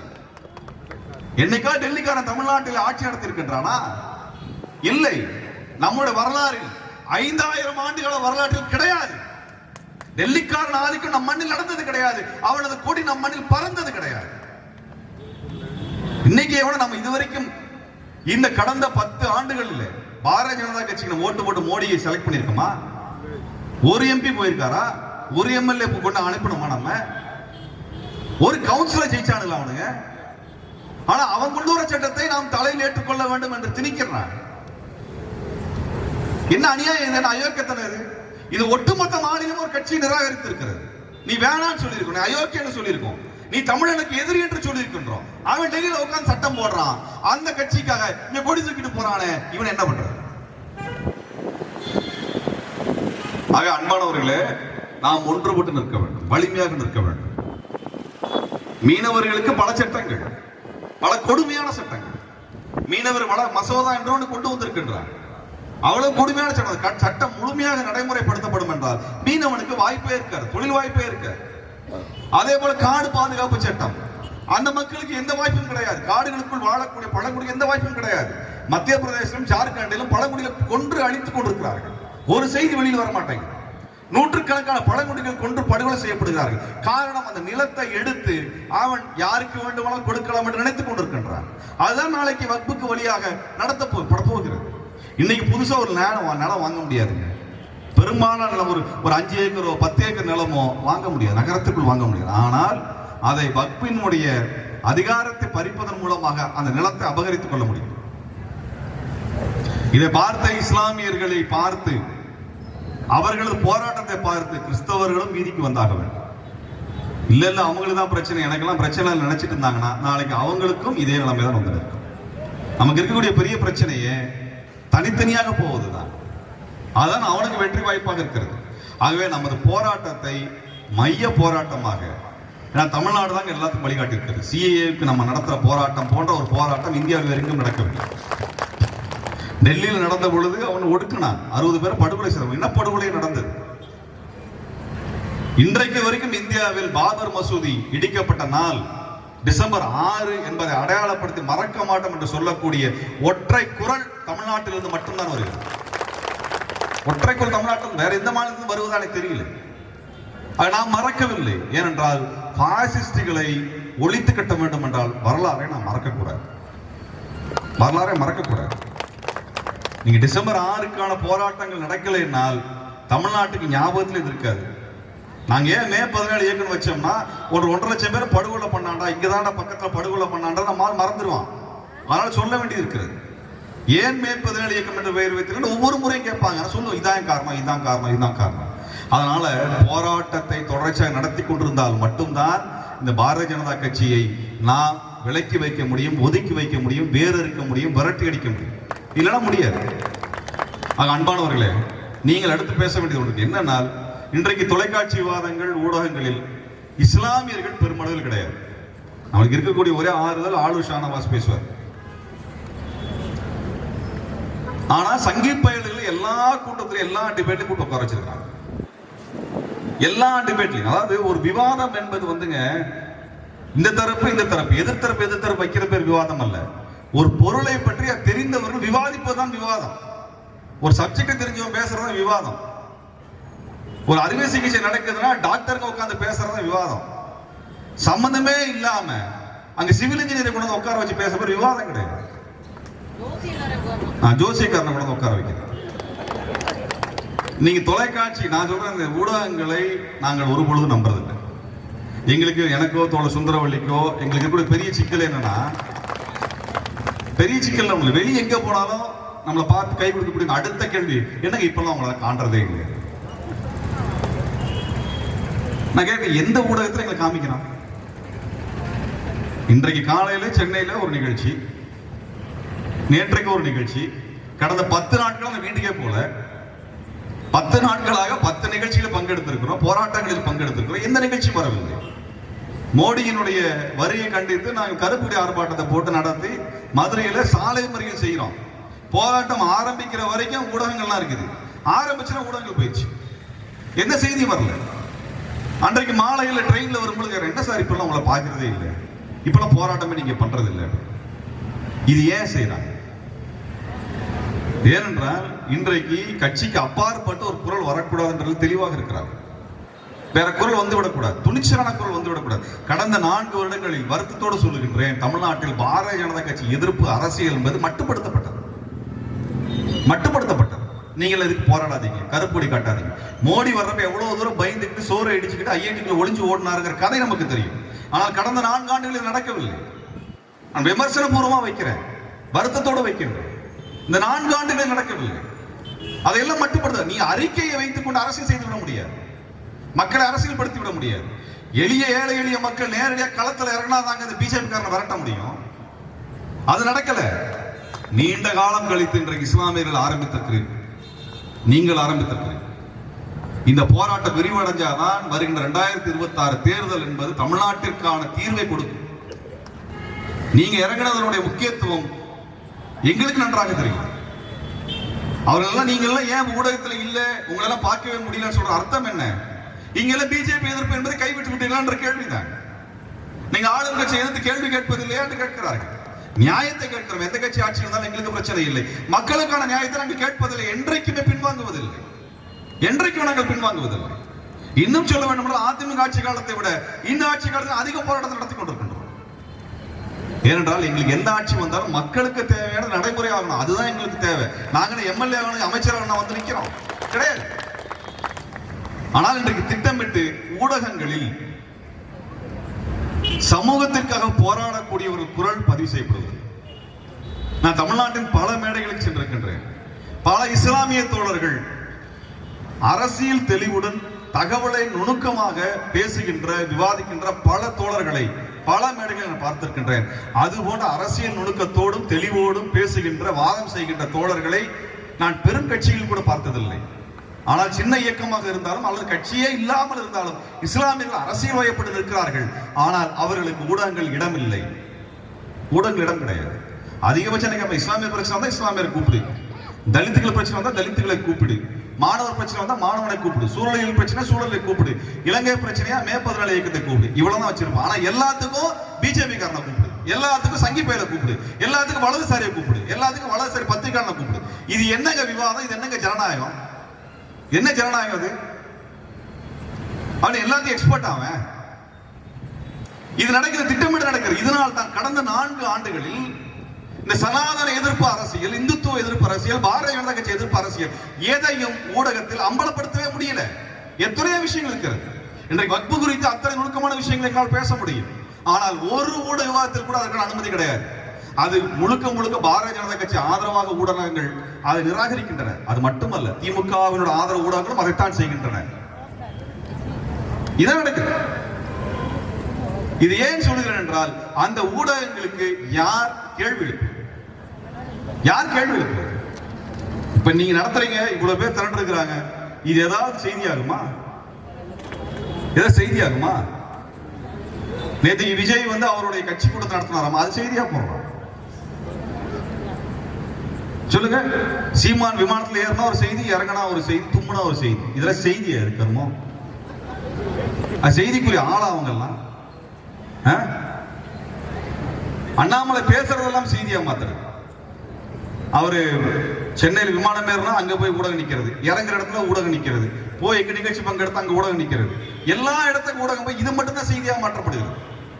இது மட்டும்தான். ஆனால் மக்கள் போராட்டங்கள் செய்தியாக மாற்றப்படுது. நான் சொல்லுவது என்னவென்றால், உங்களது போராட்டம் செய்தியாகவில்லை என்றால் செய்தி நிறுவனங்களுக்கு தயவு செய்து போன் பண்ணி உங்க கண்டனத்தை தெரிவி. எப்பா ஒண்ணு உன் டிவி நான் பார்க்கணுமா வேண்டாமான்னு சொல்லு. நம்ம வேலை போல பார்த்தா இங்க உட்காந்துருக்கிறோம், அரசாங்கத்துக்கு செய்தி சொல்றதுன்னு உட்காந்துருக்கிறோம், அரசாங்கத்துக்கு கண்டனம் தெரிவிப்பதற்கான உட்காந்துருக்கிறோம். இதை சொல்றதுக்கு ஒரு ஊடகம் இல்லைனால் அந்த ஊடகமே நமக்கு தேவையில்லை. வெறும் அண்ணாமலையோட செய்தியும், சீமானோட செய்தி, விஜயோட செய்தியும், ஆளுங்கட்சி செய்தியும், எதிர்கட்சி செய்தியும் பார்ப்பதற்கு மட்டுமா நம்ம உட்கார்ந்து இருக்கிறோம்? நம்மளோட தான் செய்தி ஆகாதா? ஊடகங்கள் என்பது எது? மக்களுக்காக பேசுவதான ஊடகம். மக்களையே காட்டாத ஊடகம் எதுன ஊடகம்? என்ன ஊடகம் அது? எத்தனையோ போற நான் சொல்றேன், இந்த நிகழ்ச்சியை ஒருங்கிணைப்பதற்கு அவர் எத்தனை பாடுபட்டிருப்பார்கள், எத்தனை காலம் உழைத்திருப்பார்கள், எத்தனை பொருட்செலவாயிருக்கும். இது எதுவுமே செய்தி ஆகாது. ஆனா விமான நிலையத்தில் ஒருத்தர் இறங்கி நின்று 2 நிமிஷம் பேசுவாரு, உடனே செய்தியாக எல்லா சேனலையும் ஓடிட்டு. இது என்ன ஜனநாயகம்? இது என்ன கிறுக்குத்தனம்? அது இதற்கு பின்னால் தெளிவான அரசியல் என்னன்னால், மக்கள் கோரிக்கை எதுவும் சக மக்கள் எடுத்து சென்று சேரக்கூடாது. இன்றைக்கு நீங்கள் நடத்தின போராட்டம் இதே ஊர்ல பிற பகுதியில் உங்களுக்கு தெரியுமா? நீங்க போஸ்ட் ஓட்டுனா தெரிஞ்சிருக்கலாம், அவன் போஸ்ட் படிச்சுதான் தெரிஞ்சிருக்கலாம். ஆனால் தொலைக்காட்சியில் வந்திருக்காது, செய்தித்தாளில் வருமா என்று எனக்கு தெரியாது. அப்ப இந்த போராட்டம் எழுச்சி நடந்து கொண்டிருப்பது என்பதை செய்தியாக தடுப்பதன் மூலமாக ஒவ்வொருவரும் தனித்தனியாக பிரிச்சு வச்சிருக்கிறான், தனித்தனியாக பிரிச்சு வச்சிருக்கிறான். அவர்கள் இடத்துல கலந்து விடக்கூடாது தெளிவாக இருக்கு. இதில் ஊடகம் மிகப்பெரிய வேலையை, இரண்டகத்தை, துரோகத்தை செய்து கொண்டிருக்கிறார்கள். நான் ஒவ்வொரு மேடையில் பேசலான் இருக்கேன். நாங்க எல்லா இடத்துலையும் கேட்டுக்கிட்டு சலிச்சு போயிட்டோம். நான் 11ஆம் தேதி இரவு கிளம்பினேன், 12ஆம் தேதி காலையில கிளம்பினேன். இன்னும் 10 நாள் ஆச்சு வீட்டுக்கு போல. ஆனால் ஒரு செய்தி இல்லை. பாக்குற இடத்துல கேட்கிறேன், என்ன சார் இப்பெல்லாம் நீங்க வர்றதே இல்லை, போராட்டம் நிறுத்திட்டீங்களா சார், திமுக சமரசம் ஆயிட்டீங்களா சார்? திமுக இருக்காரு, அவங்க எங்க மேடையில ஏற மாட்டாங்க, எங்களை பார்த்தாலே பயப்படுவாங்க. திமுக அமைச்சர்கள் விமானத்துல பார்த்தா கூட பார்க்காத மாதிரி போயிடுவாங்க, நம்ம பார்க்கறதுக்கு பயப்படுவாங்க. இவங்க எல்லாம் எங்களுக்கு ஆட்சிக்கு எதிரானவர்கள். பரவாயில்ல, இவராது கை கொடுத்து சிரிச்சு பேசினார். ஆனா இது எல்லா இடத்துலையும் திரும்ப 4 வருஷமா கேட்டுட்டு இருக்கிறோம், 4 வருஷமா கேட்டு இருக்கிறோம். அப்ப என்ன காரணம் என்றால், இன்றைக்கு சமூகத்திற்கு நடந்து கொண்டிருக்கக்கூடிய மக்கள் எதிர்ப்பு போராட்டங்கள் மக்களுக்கு சென்று சேராமல் இருப்பதற்கு எல்லா வேலையும் நடக்கின்றன, எல்லா வேலையும் நடந்து கொண்டிருக்கின்றன. அன்பானவர்களே, இவ்வளவு பெரிய ஒருங்கிணைப்பை பெரிய செலவு பண்ணாதான் கூட சாத்தியங்க. நிகழ்ச்சி நடத்துறாங்க நல்லாவே தெரியும், அந்த வழி என்ன நல்லா தெரியும். அவ்வளவு சீக்கிரம் மக்கள் நன்கொடை தரமாட்டாங்க. இத்தனை பேரை திரட்டுவதற்கு எத்தனை பணம் செலவாயிருக்கு நல்லாவே தெரியும். ஆனால் எதுவுமே செய்தியாக போகவில்லை என்றால் நமது உழைப்பு பாதி வீணாக போய்விடும். நமக்கு கருத்து மக்களிடம் போய் சேர வேண்டும். நாம் திரண்டிருக்கிறோம் என்ற செய்தி அரசுக்கு போய் சேர வேண்டும். அதை சொல்லுகின்ற பொறுப்பு ஊடகங்கள் வரும். வெறும் உளவுத்துறையினால் மட்டும் முழு செய்தி போய்விடுவாது, அது ஊடகங்கள். நான் ஏன் ஊடகத்தை பேசுகிறேன் என்றால், இந்த ஊடகங்களும் ஆளும் வர்க்கத்தின் சாதகமாக இருந்து கொண்டிருக்கிறது என்றால், நமது போராட்டம் தெரியாமல் மறைக்கப்படும் என்றால் நாம் எவ்வாறு அரசியலாக திரள்வது? ஆக ஒரு வருட காலத்தில் தேர்தலை எதிர்கொள்ள வேண்டியிருக்கிறது. வாழ்நாள் முழுவதும் பாஜக எதிர்கொள்ள வேண்டியிருக்கிறது. ஆக வாழ்நாள் போராட்டம் தான் தேர்தலிலும் நம்மளுக்கு விடியலாக வந்து நிற்க முடியுமே ஒழிய, நாம் வாழ்நாள் போராட்டத்தை விட்டுவிட்டோம் என்றால் தேர்தலின் மூலமாக மட்டும் தீர்வு கண்டுவிட முடியாது. இப்ப இருக்கிற மைனாரிட்டி அரசாங்கம், ஆளுநர் ஷானவாஸ் சொன்னாரு, தெளிவா சொன்னார். 2014 வந்தப்ப பெரிய மெஜாரிட்டி, 2019 அதை விட அதிகமான மெஜாரிட்டி. அப்பவும் சட்டம் கொண்டு வரும், அதுக்கப்புறம் இப்ப மைனாரிட்டி அரசாங்கம் இப்பவும் துணிச்சலா சட்டம் கொண்டு வருகின்றான். நாளைக்கு அவன் ஆட்சியில் இல்லை என்றாலும் அவன் உருவாக்கிய அதிகாரிகள் சங்கிகளாகத்தான் இருக்கிறார்கள். சங்கிகளாகத்தான் இருக்கிறார்கள். திமுக ஆட்சியில் இருக்கிறது. ஆனா எத்தனை காவல்துறை அதிகாரிகள், அரசு அதிகாரிகள் சங்கிகளாக இங்க இந்துத்துவ எதிர்ப்பு அரசியலை கூட்டத்தை நடத்த விட மாட்டேங்கிறாங்க. எங்களுக்கு நல்லா தெரியும். அவர்கள் மீது திமுக அரசு கை வைக்க முடியாது. வெளிப்படையாக சொல்லுகிறேன், வெளிப்படையாக சொல்லுகிறேன். நீங்க ஆர்எஸ்எஸ் கூட்டத்தை, ஆர்எஸ்எஸ் சாகாவ போலீஸ் காவலை நிக்க வச்சு நடத்துற ஆர்எஸ்எஸ் கூட்டங்கள் காமிக்கவா? கேள்வி எழுப்பிட முடியுமா? திமுகவிற்கு பெரிய பொறுப்பு இருக்கிறது. நீங்கள் வீதி வீதியாக நீங்கள் இறங்கி வேலை செஞ்சாதான் இந்த கருப்பு ஆடுகளை கண்டறிய முடியும். அந்த கருப்பு ஆடுகளை நீங்கள் கண்டறியவில்லை என்றால் மக்களை எதிர்ப்பை தான் நீங்கள் சம்பாதிக்க வேண்டியது. எத்தனை இடங்கள் நாங்கள் பார்த்துக் கொண்டிருக்கிறோம். எல்லா முக்காவாசி அதிகாரிகள் பிஜேபிக்கு வேலை செஞ்சிட்டு இருக்காங்க. ஆனால் கண்டறியக்கூடிய பொறுப்பை திமுகவின் கட்சிக்காரர்கள் செய்ய வேண்டும். எத்தனை இடத்துல எடுத்து போராடிட்டு இருக்கிறது. திப்பு சுல்தானும் மருது பாண்டியர்களும் இவர் 2 பேருக்கு வீர வணக்க கூட்டம் வச்சோம்னா போலீஸ்கார, நீ உங்களுக்கு இருக்கு இந்த வேலை, நீ யாரு?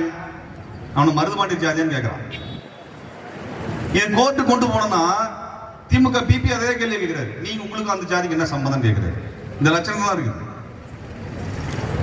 இதையெல்லாம் தெளிவாக நீ முதலமைச்சர் அறிக்கை கொடுக்கிறார், துணிச்சலாக பேசுகிறார், மாநில உரிமை குறித்து பேசுகிறார். மிக முக்கியமான ஒரு காலகட்டத்தில் முக்கியமான ஒரு முழக்கம் எழுகிறது, வரவேற்கின்றோம்.